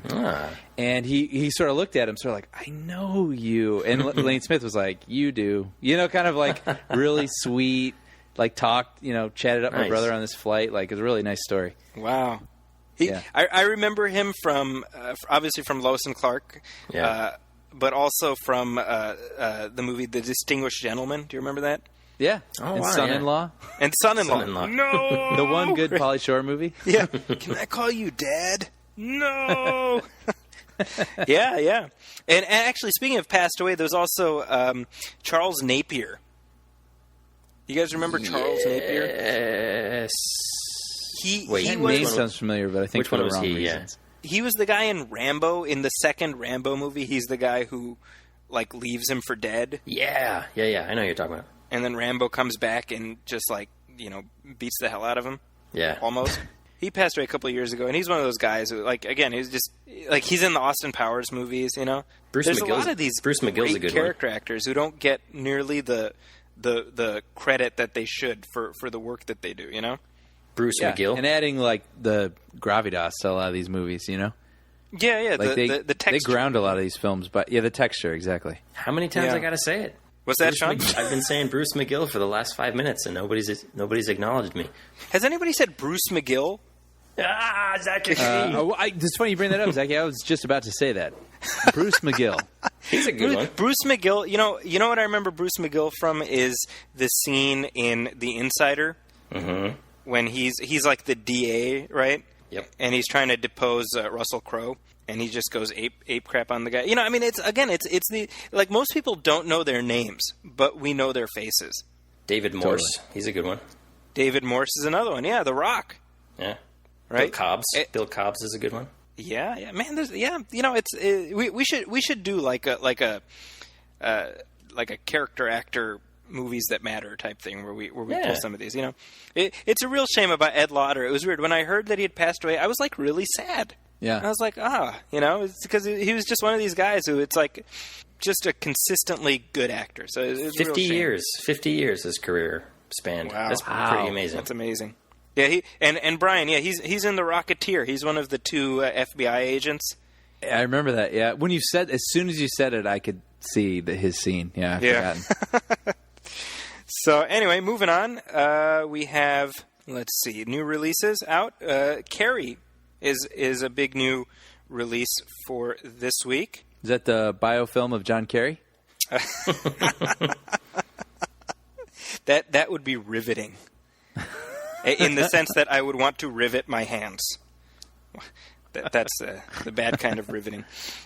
But no, this is the remake of the Brian De Palma film, or rather, it's a new adaptation of the Stephen King film. And as of right now, it's looking like it's a very solid either number 1 or number 2 at the box office. So it's actually going to end up doing pretty well, even though Rotten Tomatoes has not been especially kind to it. Horror movies, man. Yeah, doesn't matter.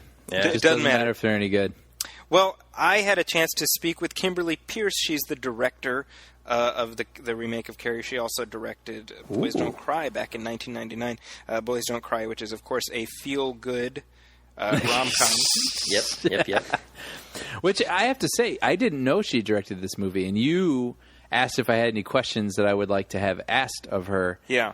And I was like, what? I had no idea she was the director of Carrie. So it was a great interview. It was very interesting. Oh, well, and why don't we go ahead and play my interview with Kimberly Pierce, and then we can kind of unpack it on the flip side there. My first question is, why is a remake of Carrie a worthwhile endeavor, and what made it worthwhile for you specifically?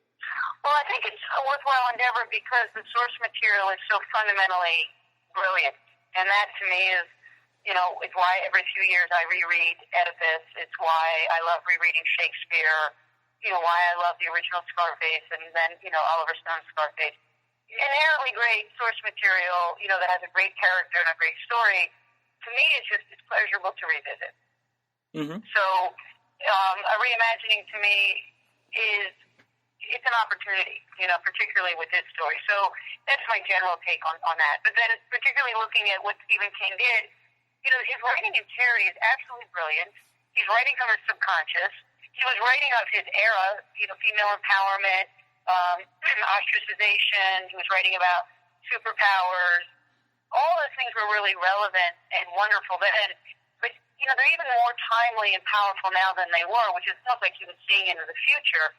If you look at what social media, the use of Twitter and cell phones and taking photographs of everything we experience and videos and uploading it and people commenting on it, and the ability that has to cause pleasure and pain, that's just maximized in human life. So that is amazing. I think the other thing is that, Carrie White is a seminal character. She's an outcast who wants love and acceptance and faces extraordinary obstacles to getting it, from the girls at school who give her a hard time to her mother who both loves her but has, ways of raising her that are really limiting to her. I think her discovery of her superpowers, it was right to go deeper into that and to see her discover these superpowers as an antidote to her outcastedness. It was a way of finding meaning and safety in the world, and yet we knew it was going to ramp up. I tried to add scenes where she's exploring those powers. We have an understanding that she doesn't have control of them. And in particular, the Cinderella story. We all want to go to the ball, essentially. We want to wear the beautiful clothes. We want to have a love. We want to take that dance. I just think that it was something that everybody could relate to and we could see through a new lens. And in particular, then, the revenge story was very powerful to me. That this was a story of right and wrong, and that there was justice. That if we loved Carrie White deep enough, and we identified with her, and we were anticipating that the bad girl was going to take it all away from her, then there would be a justifiable and a sweetness to the revenge that she would take. Well, and actually, that's a point I'd love for you to elaborate on a little bit. I remember as I was watching the film, I was noting my own reaction where there was that part of me that was like, yeah, as she's just wrecking havoc through the gym. Yeah, and that's a really interesting... I always like to implicate the audience if I can. It's something I dealt with in Boys Don't Cry and in my last movie. I want you to see both sides. I want you to, when somebody is doing wrong to Carrie, partly feel bad, but also be like, I think I understand why that would happen. I get why Christian gives her a hard time.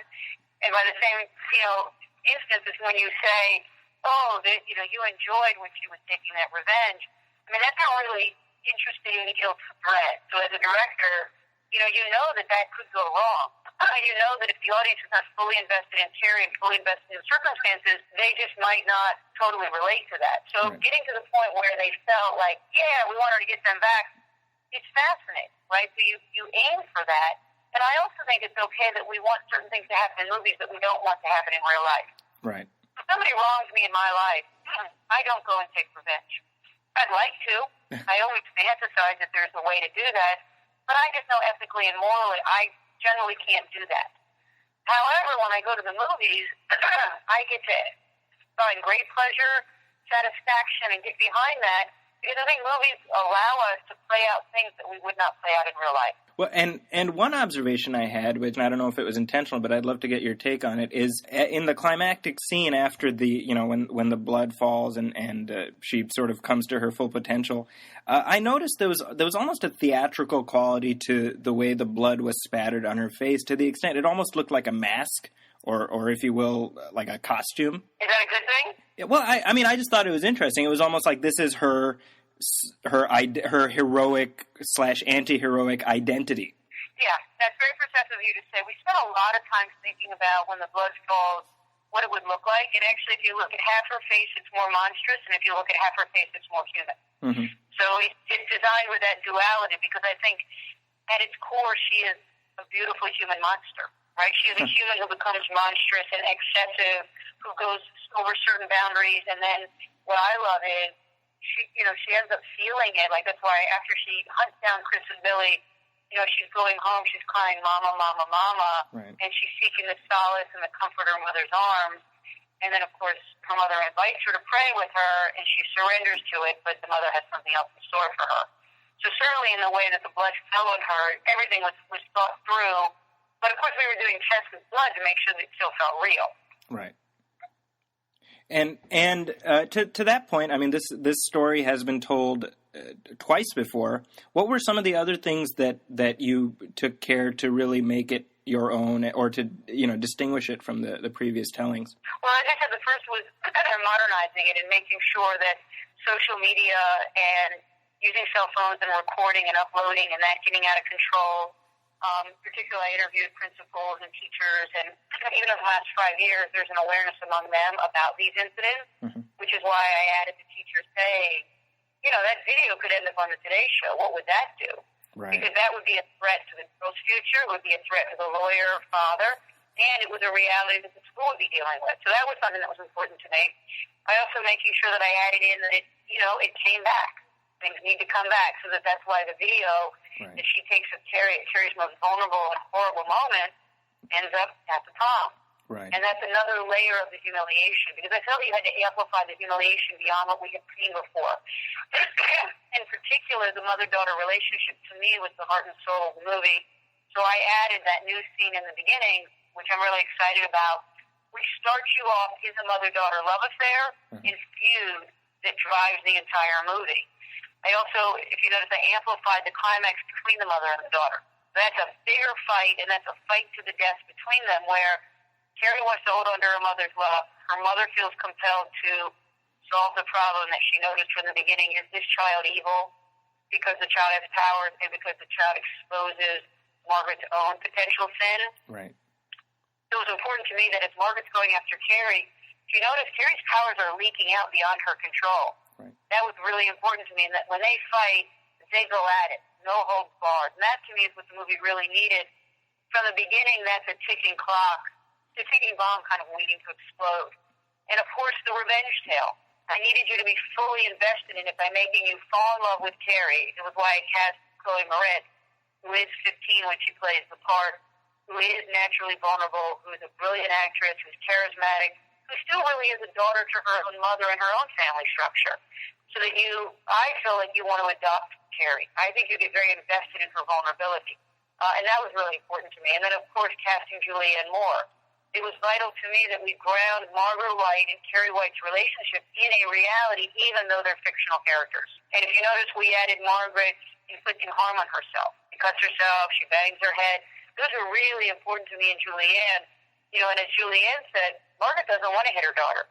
She would rather hurt herself, but she will hurt her daughter in order to protect her daughter from the outside world that she sees as dangerous.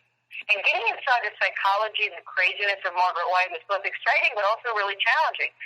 You had to buy the relationship. Right. And you had to be deeply invested in it. And I believe everybody walks away and really feels that it's a real mother-daughter relationship and that they love each other.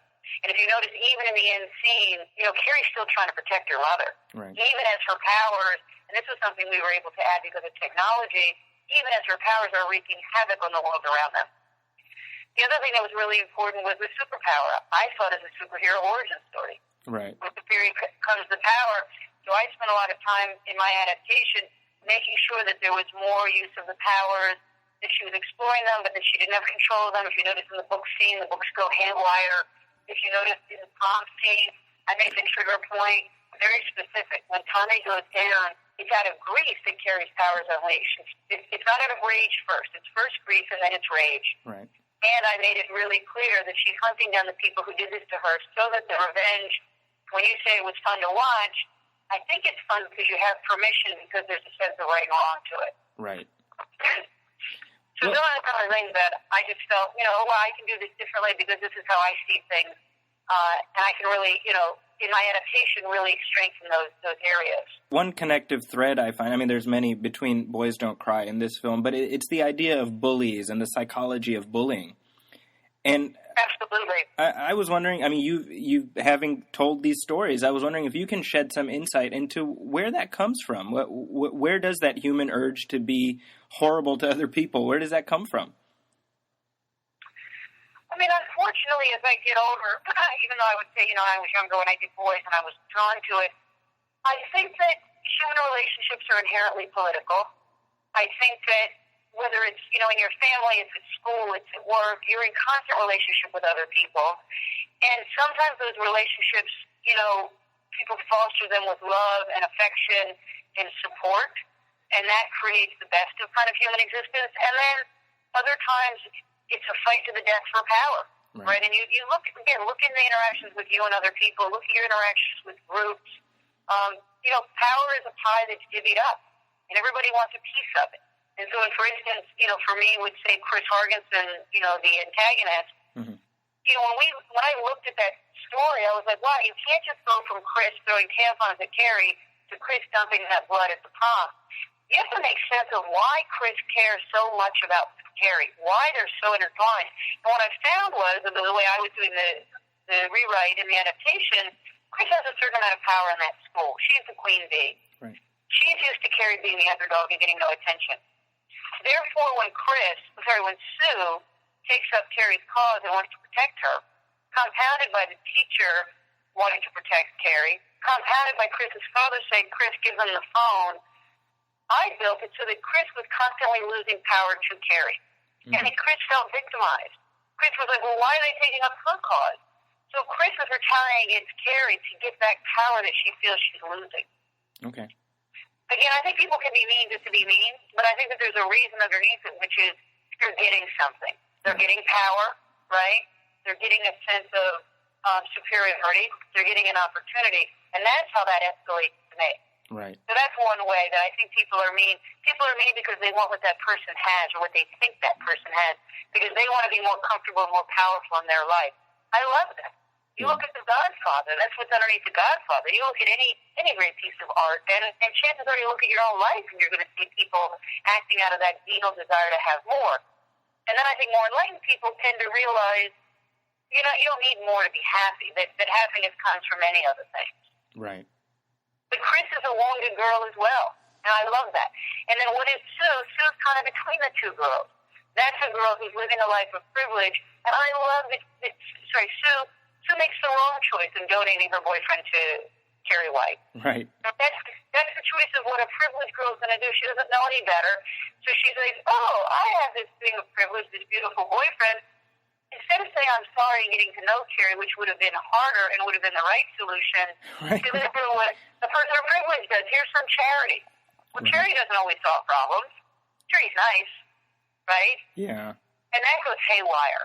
So it was interesting to me that Sue had to make the wrong choice. Chris is a wounded girl trying to get power, striking out against Carrie because she feels like she's losing power. Until it's the ultimate thing. I love the car scene. I got to really amplify that. If you notice, that showdown between Chris and Billy and Carrie is much bigger. Right. And that, to me, was really fun because it was Chris is going to be driven by the need. She's been driven by the whole time. She's a wounded girl who doesn't want to see Carrie win. And so while Chris should give up and drive out of town, what does Chris do? run her down. Right. Run her down. I mean, it's so much fun, writing and directing and adapting that, because it was just like, wow. Chris is going to take this to the 20th gear. She's going to go farther and farther. And even Billy, if you notice, he looks at her. Right. He's like, I'm not going to run her down.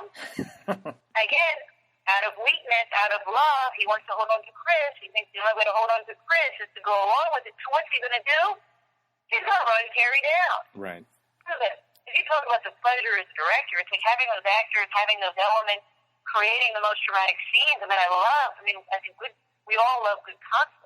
And I think you've got great conflict here, Can I answer your question about why people are mean? Oh, absolutely. And you gave me a whole lot more, too. Good. I think it's about I think people want to feel safer and more powerful in the world, and I think that's where it comes from. And I think that they think that that's going to do that. And I don't think it does, but it does it in the short term. Right.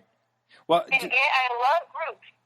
And so I think if you look at boys and you look at this movie, how the girls act in the shower is differently than they would act individually. Right. How Billy acts when he's under Chris's thumb, right, is differently than he would act on his own. Right. And just one last question. I mean, the end of the film seems to point towards possibility of continuing on. Is that something you're interested in doing? Look, I'm always open to revisiting my characters, but that was not done with that intent. It really was. People loved Carrie in this version. It was really interesting, and they loved the powers that she had. I think because we amplified the powers and because she was so young, I think they cared about her, and there was something about her essence that they wanted to continue. Right. And that was something I struggled with. It's like, wow, how do I honor the story, and how do I, it was interesting. Voice on Crime, we faced a similar situation. Right. People loved Brandon, and they wanted some essence of Brandon, but not necessarily Brandon, because then you violate the story. So it's always very tricky trying to satisfy your audience, and at the end of the day, that's, I love my audience, and you're trying to listen to what they're wanting. Right. So that is that. How about that? That? My interest in the film, honestly, was because of the fact that she directed it. For sure. Because it felt like, she had something to say. I mean, I think she's no by the numbers filmmaker, and I think to that extent the film is at least worth a watch. I don't know. I'm not a huge fan of the De Palma film, and I don't dislike it, but I'm not especially reverential towards it. So to me, I don't consider a remake as much of an affront as other people do. Sure. Here's a question for you guys. Do you think that it feels like the whole marketing campaign is geared around the famous blood spill scene? Yeah, sure. It's covered in blood. They give away the whole movie in the trailers. Exactly. So, and I was wondering, the fact that you're building your whole campaign around this sort of iconic scene would lead me to believe that when you actually see it play out in the movie, that it's not going to have any sort of weight or reverence to it. Well, for us, but maybe if you're a 16-year-old girl who's never heard this story before. True, I guess. But it's rated R, isn't it? So how many 16-year-old girls are going to be seeing it? Oh, is please, they're going to go see it. Come on.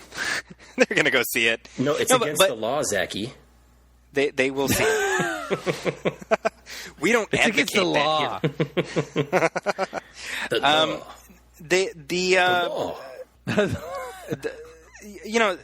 The film. Spit it out, Armisen. I know, seriously. By the way, Brian, I need to mention this. I am so conscious this week not to do it. I have to say, last episode, Brian, you were doing your imitation of that Fred Armisen character, where you kind of start one sentence and then you phase out and you do something. You're just moving all over the place. So we're listening to the show. It was my wife and I were in the car. We were listening to it, and Brian, you're doing that. And she turns to me. She's like, "He sounds like that guy on SNL." And then right then, Sean on the show is like, "Are you doing that Fred Armisen character?" So good. Kudos, Brian. Your performance art. We'll say you did that on purpose. Your performance art for sure worked quite well. But Sean, to answer your question, I asked her this a little bit in the interview, right, where the righteous vengeance aspect of it, where we follow along with Carrie, and we watch her getting picked on, and we know what it's leading up to, which is just a whole mess of blood and guts. Right. So I think in that sense it works for the film, where it's not a surprise, but you're just waiting for it to happen. Right. You know, because that's really what it is. It's just chaos when she finally erupts, and like, you know, I was gratified to hear her acknowledge the comment I made, where when the blood is spilled on her, it really does look like a superhero costume to me. And the fact that she was like, yeah, I was like, all right. Yeah, but she even said you were very perceptive. I know. Like, I was like, go, I Zaki. am very perceptive. So you know, as far as the film itself, personally, I'm not recommending it, but you know, horror is not really my thing. It's probably, it's not going to get me out in the theater, but if it's on HBO some afternoon, and I'd stop on it. I will say that Chloe Grace Moretz is very good in this. She's solid. Yeah, I mean she's absolutely she does a solid job, and Julianne Moore is also very good as her mom. So all right, yeah, they're all gonna laugh at you. Does she say that? she does say that. Yeah. Does she really? Yeah, that's in there. Nice. Yeah. Another new release, which is out currently, is Captain Phillips, which, as we mentioned, neither Brian nor Sean has seen, which bespeaks the level of dedication they have to this show. So thank you both, gentlemen, for that. You're quite welcome. Yes. You're like, we're going to watch it. No, we won't. We don't care. I do feel kind of bad. And you know what Brian said? To me, they're all going to laugh at you. They're all going to laugh at you. Now, I heartily recommend Captain Phillips. I really think you guys should check it out. Yeah, I'm excited to see this because yeah. I'm going home this next week. That's why I'm packing tonight with my girlfriend. And it's funny because my girlfriend was like, you know what? Well, I was thinking on my own. I was like, we should see Captain Phillips next week with my folks. I think they'd enjoy that. And then my girlfriend's like, you know what? We should see Captain Phillips with your folks next week. We'd all enjoy it. And then I talked to my parents today, and they're like, you know what? We should see Captain Phillips next week. We all independently had that idea. So there you go. It will happen. Somewhere Tom Hanks is smiling as he pulls the strings.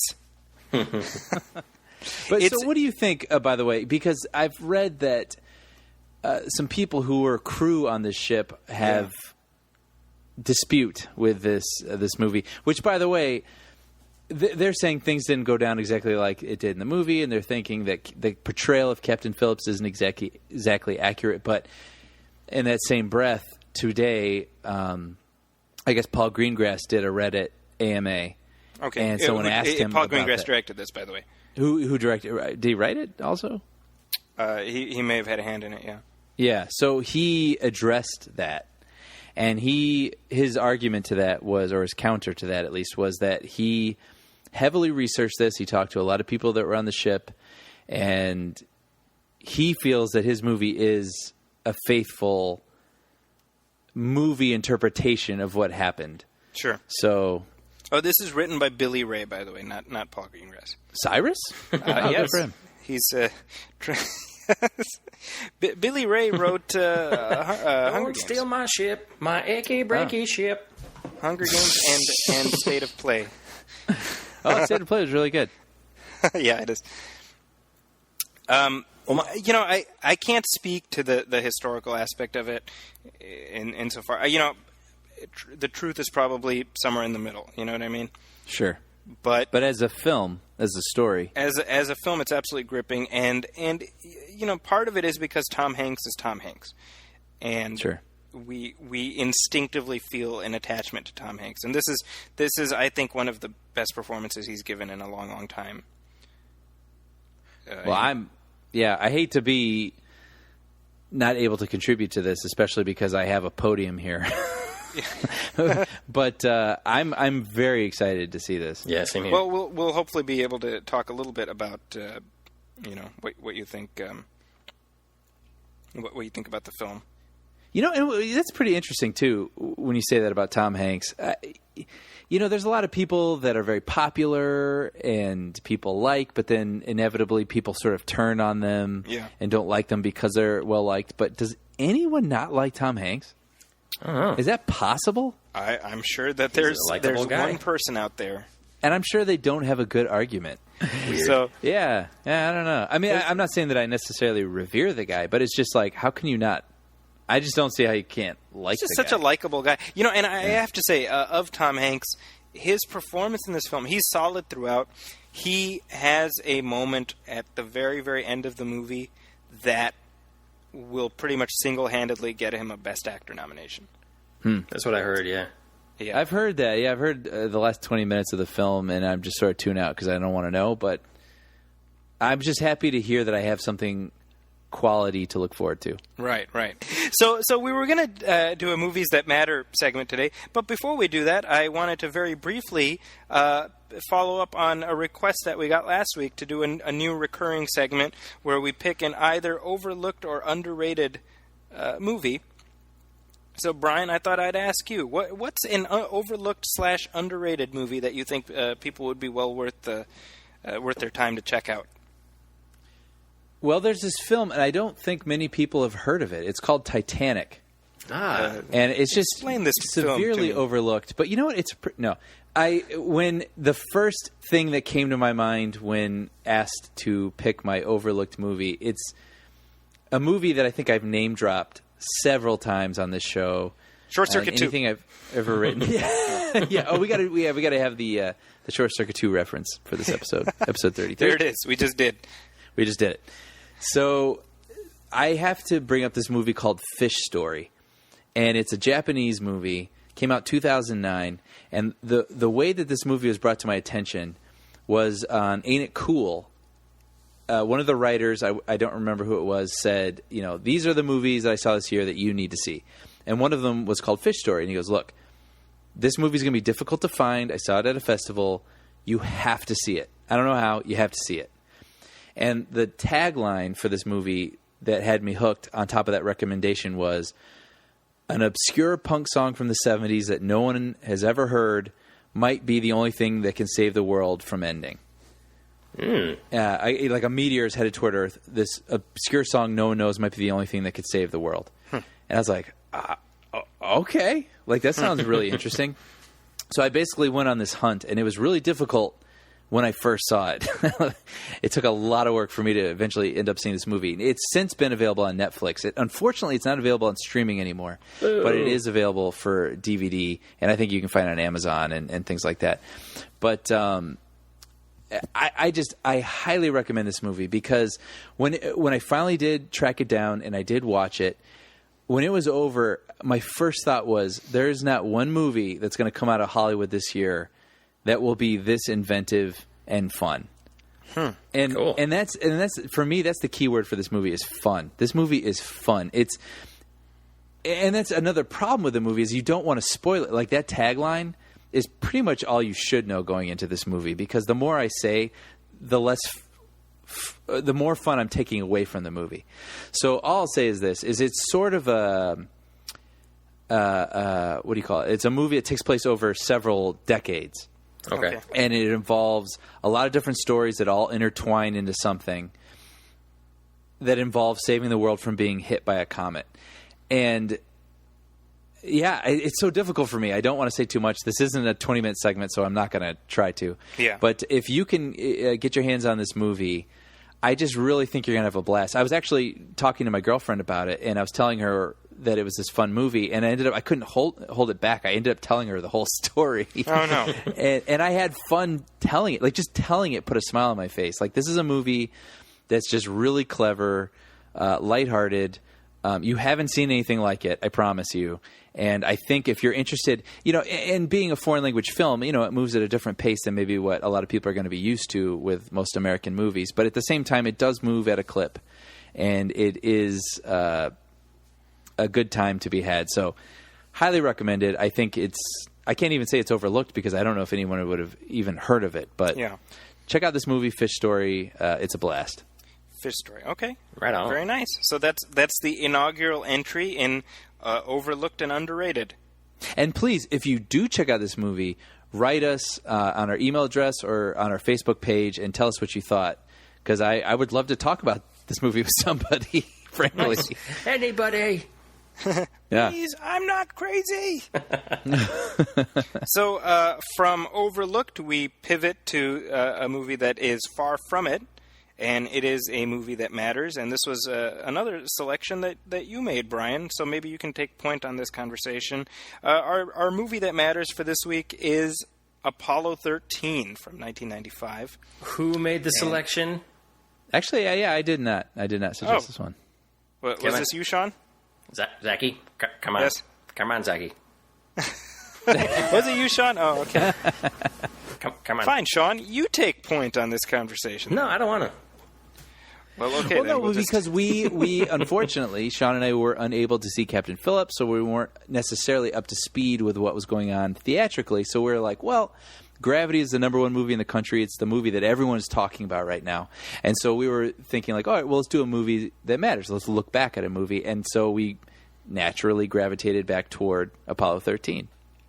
Probably the other most well-known. Which is space like movie. Captain Phillips meets Gravity. Kind of is. And it has Tom Hanks, and it also has Ed Harris as Mission Control. Yeah, yeah, that's true.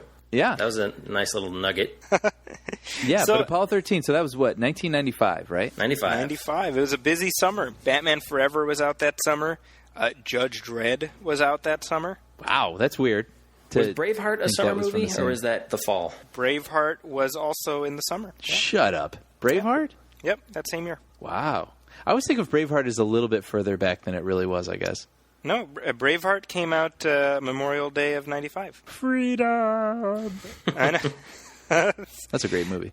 That will be a future Movies That Matter, Yeah, for sure. Yeah, but anyway, yeah, back to Apollo 13. So this was, man, this feels like of an era. Yes. I mean, Explain this that. feels, oh man, how to put that into words? I mean, it's, this is a movie, and this betrays what I just said because I'm going to see Captain Phillips with my parents. But this just feels like a movie that everybody can go to. Like, this is a movie that's about something that happened. Man, I'm having a hard time articulating this, but maybe it's now I'm turning the Fred Armisen character. It's just Boston's a cold movie this time that of year. everyone can go to, and everybody will probably be roused by, and not have a bad thing to say about it. And it's just tight, and it's just entertaining, and it's a little rah-rah, Syrupy, maybe. Yeah. syrupy, Yeah. but you just don't care. Sort of like they say in the Avengers, maybe we could use a little old-fashioned right now. I mean, that's what Apollo 13 is right now. Like you don't begrudge the movie for its syrupiness, and maybe it's a little bit of old-fashionedness, but it's just a really great. It's a great. I think storytelling. part of what you're saying, I think Ron Howard, sort of, who directed it, excels at this kind of filmmaking, which is sure. There, I mean, it doesn't have a lot of subtlety. I mean, this is not Seven. Right. It's Yeah. It's but it excels at what it is, which, like you say, is I mean, it's meant to be a crowd pleaser. And when you have a cast that this has, Tom Hanks, Bill Paxton, Kevin Bacon, Gary Sinise, Ed Harris. I mean, geez, Well, and let me piggyback on what you're just saying right now, because I think now I can tie it back to what I was trying to say. Ron Howard excels at these movies, and Ron Howard is not excelling right now. Yeah. You know what I mean? Which is like a shame, Rush, because Rush is, It is a great, shame. and nobody's watching it. yeah. And if Rush had maybe come out in the '90s, apparently I don't know what it is, but it's like sort of like movies.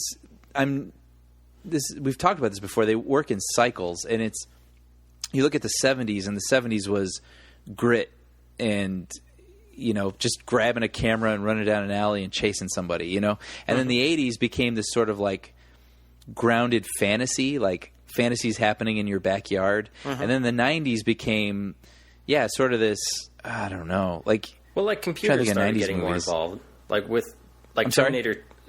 After Terminator 2, and especially after Jurassic Park, computers became such a huge piece of movie making, and it was all still very experimental. So when Apollo 13 came out, it was still sort of at a time where when you saw it, there were parts of it that were things that you'd never seen before. yes, Like all the But it weightlessness was also stuff very and the rocket launch and all that kind of stuff. It was like this. There were parts of it that were this big spectacle, which is what. Yeah, but was very appealing about crowd those pleasing. movies. Like the Yes, '90s was yeah. very crowd pleasing, and then not to get like this, but 9/11 happened, and then it was just like everything after. It was like almost everything needed an explanation. You know, like Batman. And this is a good thing, but Batman needed an explanation. He couldn't just be a guy in a suit. Like, you needed to know why. Right. And I feel like we're still kind of in that phase right now where everything needs an explanation. I think Marvel's taking us out of it a little bit. Yeah. Where things can sort of just be fun and who cares. You know, a big factor in this film, to me, is the score by James Horner. Oh, man. Yeah. For sure. An amazing score. It is the quintessential James Horner score. I mean, James Horner, who is a great talent, no doubt about it. But you know, just to not to put too fine a point on it, he tends to pick from sort of a limited roster of cues and things. He's very judicious about picking from his own catalog. Right. In the sense that there is sort of a sameness to his scores, but I feel like anybody who like in their mind's eye they picture a James Horner score hears something like Apollo 13. Yeah. Yeah. Well, and did he do The Rocketeer? He did do The Rocketeer. Another amazing score in the 90s. Wrapping up high school. He was just a machine in the 90s, dude. He just cranked out great scores in the 90s. Braveheart. Yeah, I mean that was like my homework music. I would listen to Braveheart, Apollo 13, Titanic. Yeah. Yep, like those were all like just excellent background music. Yeah. Yeah. Yeah, I mean, this is to me. Whenever we pick movies that matter, I mean, it tends to be movies that people have seen that are well known, but that don't necessarily get talked about that much. It is true. It's sort of a forgotten movie in a lot of ways. When you think in a of weird the way. big Like it's certainly not blockbusters, overlooked and underrated. Well, it's funny. I mean, maybe it goes without saying, but we haven't even talked about what it's about yet. Right? And that tells me that Houston, we have a problem. Right. Which, the iconic line from that movie. Did you know what the actual line was? The actual line was... I think it was, Harry, I'll have a club soda. No, I don't know. Close. Harry, I'll have a club soda. It was actually Houston. What was it, John? Houston, we've had a problem. Oh, that's interesting. Yeah, and it was actually the Jack Swigert? Jack Swigert said it. Yeah, Jack Swigert said it first, but his transmission Swigert was is played by Kevin Bacon. Kevin Bacon, yeah. His transmission was a little jarbled, and then Lovell repeated it. Ah. Well, that's quite a bit less cinematic. Yeah. Not just, a little fun fact for you. Not just the line, but like the whole line sequence. In the movie, like, sorry, we didn't get that. Can you say it again? Yeah. And Zaki, you mentioned Seven, and Brad Pitt was actually one of the actors considered for the Kevin Bacon role, but he decided to turn it down so he could be in Seven. Wow, look at that. And John Cusack was also considered for that role, and John Travolta. For Swigert. Yeah, John Travolta was the original choice for Jim Lovell, but he turned that down. And then Brian pointed out that Travolta was also considered for Forrest Gump. Yeah. Well, so basically, Tom Hanks should be buying a Snookies cookies basket for John Travolta. Well, and it's funny actually because Travolta, Pulp Fiction came out the same year that Forrest Gump did. Yeah. Yeah. So either way, Travolta had his comeback that year. Yeah. Yeah. Oh, and I'm sorry, Cusack was supposed to play the Bill Paxton character. My bad. Oh, okay, so he was supposed to be Fred Hayes. Yeah. Well, yeah, but let me. Well, again, I maybe it goes without saying, but this is about a failed moon mission. Yeah. And these astronauts, things go wrong on their pod, and they're stuck in space and trying to figure out how to get back. And it's a in a way like a man on a mission movie, right? A problem-solving movie. We're here, we need to get here, and we've got this amount of time to figure it out before they lose oxygen, before they freeze to death. And then you've got all these guys down in Mission Control being led by Ed Harris. Yeah. And one of the best scenes in the whole movie, this is the thing that sticks with me from this movie, is these scientists clear a table and they put all these things down and they're like, this is everything they have in their pod. Yeah. Right. Yeah. This is all we have to work with. Go. Like, how do we get them back? And I mean, it's freaking fascinating. And it's a true story.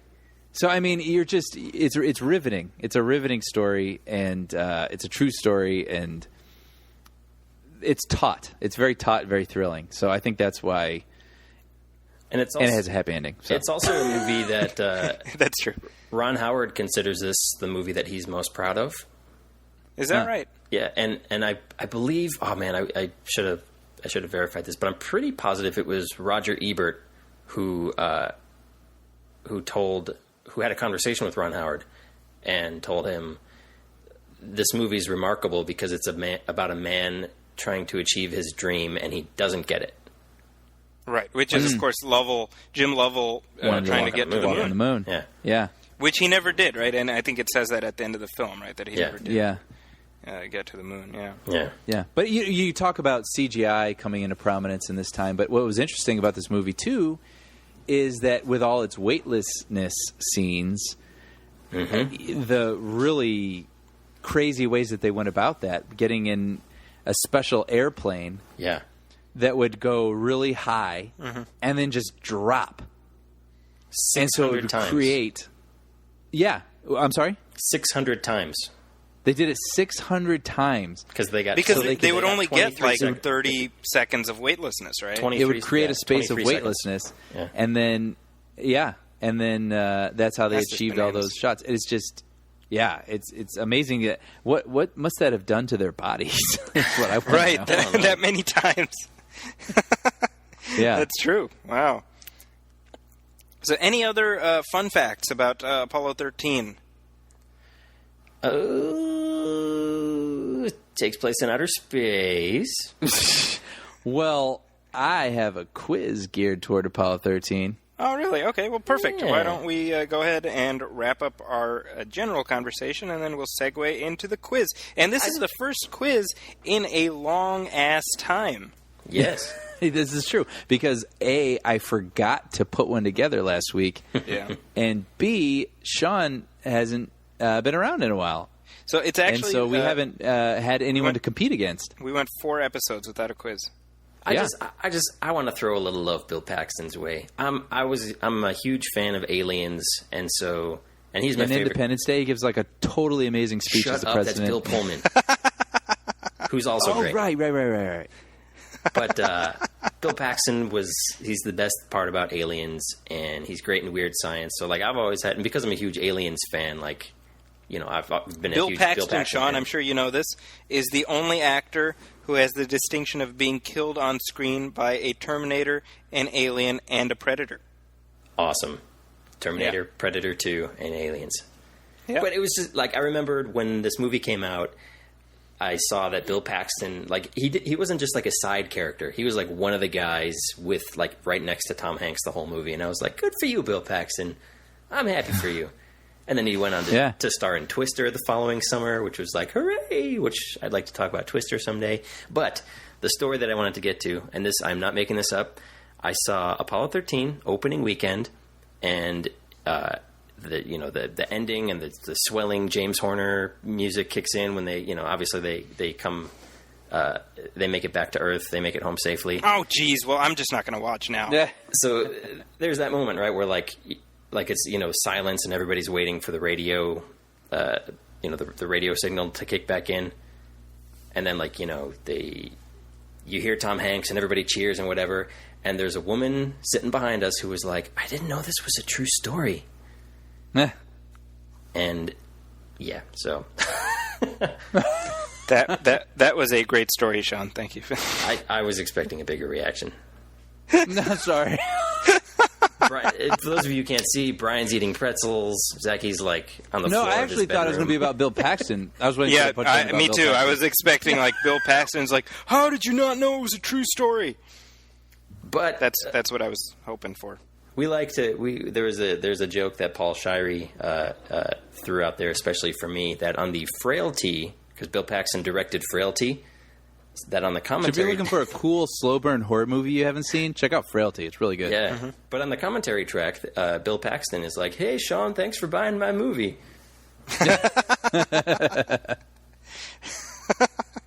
All right, so you, on Paul. that note, let's go ahead and segue to the return of the movie film quiz, and Brian will be dishing out the questions to Sean and myself. So let's go ahead and get that going. Quiz, Apollo 13 style. Ooh, Well, Sean actually answered the first question, which was going to be the plane that the actors dropped down in, to get the weightlessness. How long were the periods of weightlessness, which you said 23 was seconds. 23 seconds. But what you didn't say, and this is the question now. Okay. What was the affectionate name that I know they this. gave Wait, this we don't plane? have avatars. Sean. Wait, no, hold on. I called it before, but we didn't pick who we are. Okay. You're right. I effed it up. And we do have to give it to Zaki. Okay. Because you did call. Okay. So, tell you what. I wasn't a pretzel I was eating. I was eating a Twix. So, let's go with, because this is sort of Halloween coming up here, let's go with our favorite Halloween candy. Twix. Twizzlers. Twix. There we go. Twizzlers. Okay, Twix To and avoid Twizzlers. confusion. So, I got it. I'm sorry? To avoid confusion. Twix, Twizzlers. Yeah. No, okay, That'll so go I have over to well. give it to Twix here. Twix? It What was was the name of the Vomit plane? Comet. That's correct. The Vomit Comet. Yeah. That is correct. All right. Well, question 1. Actually, I should be keeping track here. Sean, Zaki. You're out of practice. Yeah, I know. Okay, so question 2. And I was really interested in this, just generally. How many times have we landed on the moon? Twizzlers. Twizzlers, Sean? I'm going to say 9. That is incorrect. Twix. Twix. Zaki? I'm going to say 20. Really? No. Yeah. Oh. That is incorrect. So do we keep going, or do we let this question pass and I tell you the answer? I think we let this question pass. I want one more guess. Let's see. It's just a number. Just we'll take go, one more guess. If you want it to be fair, we can do one more each. But Sean, go ahead. 6. That's correct. Is it really? We have landed 6 manned missions to the moon. There have been 12 men who have walked on the moon. 12 men have ever walked on the moon. That's it. Wow. And there were 7 missions to land on the moon, and Apollo 13 is the story of the one mission that didn't make it. Nice. There we go. Yeah. By the way, All right, so I knew that I was wrong. I was just deliberately saying a completely wrong answer to show how idiotic some people are. Not me, of course. 'Cause that's just... No. So question number 3. Yes. Which Apollo 13 star has been friends with Bruce Springsteen since their youth? Twix. Twizzlers. Zaki? Kevin Bacon. Incorrect. No! That was Oh, what I know would this. probably guess Twizzlers. too. Twizzlers. Yes. Sean? I was going to say the guy, but I'll say Kathleen Quinlan. That is like the logical guess, but that is incorrect. Twix. Twizzlers. Zaki? Gary Sinise. That was my first guess. Incorrect. Damn it. Is it Gary? Yeah, I knew. Let's whittle it down. Oh, wait, it's not Gary Sinise? It's not Gary Sinise? No, Oh, it's that was not. going to be my first guess. Twizzlers. Sean? Twizzlers. Ed Harris. Incorrect. Oh, should we God. just should we just call this one? Wait. Twix. There's Twix. 2 Hold more on. people. Twix. Zaki? Twizzlers. Twix. Clint Howard. Good. You guys are giving like the best sort of like logical guesses. Incorrect. Twizzlers. Sean? Tom Hanks. Tom Hanks. Actually, Autumn Shanks. Or Autumn Shanks. If anyone gets Is it that, Tom you Hanks? are my friend. Yes, Tom Hanks. It is Tom Hanks. Okay, do we get to just keep guessing until we get the right answer? I feel like... Yes. We just did, baby. All right. Zaki, All right. see what Question Zaki's number doing 4. there. This is fear. This is fear from Zaki because he's never lost. Fear. He hasn't lost. Want in a to long hear time. fear? I know. Okay, question 4. Catherine Quinlan. Kathleen Quinlan. Twizzlers. Kathleen Quinlan. Twizzlers. I wrote it Twizzlers. wrong. Twizzlers. Sean? It's called sacking up here. American Graffiti. Holy crap. Really? Yep. She had previously acted with director Ron Howard in what classic movie? Wow, impressive. Not too shabby. All right. Well, Sean's won this game here, but we have one more question. I'm going to say it anyway. Okay. Congratulations, by the way, Sean. Hey, thank you. What is Kevin Bacon's best movie, and why is it Tremors? Twix? Actually, that's not the question. Oh. But I have an answer. Okay. words. What is your answer? 2 words. Michael Yes. Gross. Mine is Reba McEntire. Well, they go together, so it works. Yeah. Okay, this was really my question here. Burt Question Gummer. That's who he plays. Anyway, go on. Sorry. What's that guy's name? Who played Remo Williams? Fred Ward. Fred Ward. Fred Ward, yeah. Okay, Kevin Bacon has a cameo in Planes, Trains, and Automobiles because he had just starred in what previous John Hughes movie? Or I should not say previous. He starred in a John Hughes movie that was around the same time, and that's why he has the cameo. Sean. Twizzlers. It's the one about... Is it She's Having a Baby? No. It is. Yeah! She's having a baby. Wow. And you want to know a weird bit of trivia? Yes. In Planes, Trains, and Automobiles, when Steve Martin is calling his wife, and his wife is in bed watching television, you can hear a scene on the TV, and that's a scene from She's Having a Baby. Well, there we go. There you go. Circle of life. Circle of life. Nice. Well, that wraps up another movie film quiz, and with the wrap up of the quiz means Wait a the wrap second. up. Wait a second. Yes. I don't even Yes. get like a victory dance or something? He is the champion. I'm going to continue. I'm going to sing you the Mr. Belvedere Sean is the song. champion. No time for Zaki, because Sean is the champion. Maybe we can live a good life yet. All right. Shall I continue on, or Yeah, I'm should going I to finish just, my Twix. How often... should I let Hear you this? two That's sing my Twix. the different songs that you're singing right on top of each other? Let's sing 2 other different songs. So it's just nobody ever beats you, Zaki, and this is fun. Congratulations. Yeah, good job, Sean. So Congratulations. next time I will be the quiz master, and I will be All right. querying you guys. All right. So, like I said, that wraps up another episode of the show. But before we wrap things up completely, Brian, where can people find you online? Excuse me, I'm finishing my Twix. At everythingbrian.blogspot.com, Brian with an I. Thank you. And Sean, how about you?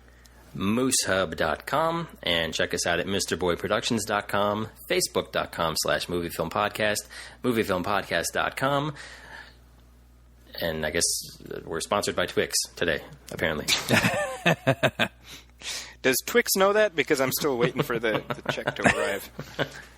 And, of course, you can find me at ZakisCorner.com. That's ZAKIS Corner.com. And also at the Huffington Post, where my film reviews and my interviews appear regularly. Also, be sure to send us your questions, comments, and concerns to our email address at moviefilmpodcast@gmail.com. Also, write us a review at iTunes and Stitcher Radio. Every little bit helps, so whether it's a review or a star rating, everything helps. So if you like the show, please spread the word. Spread it.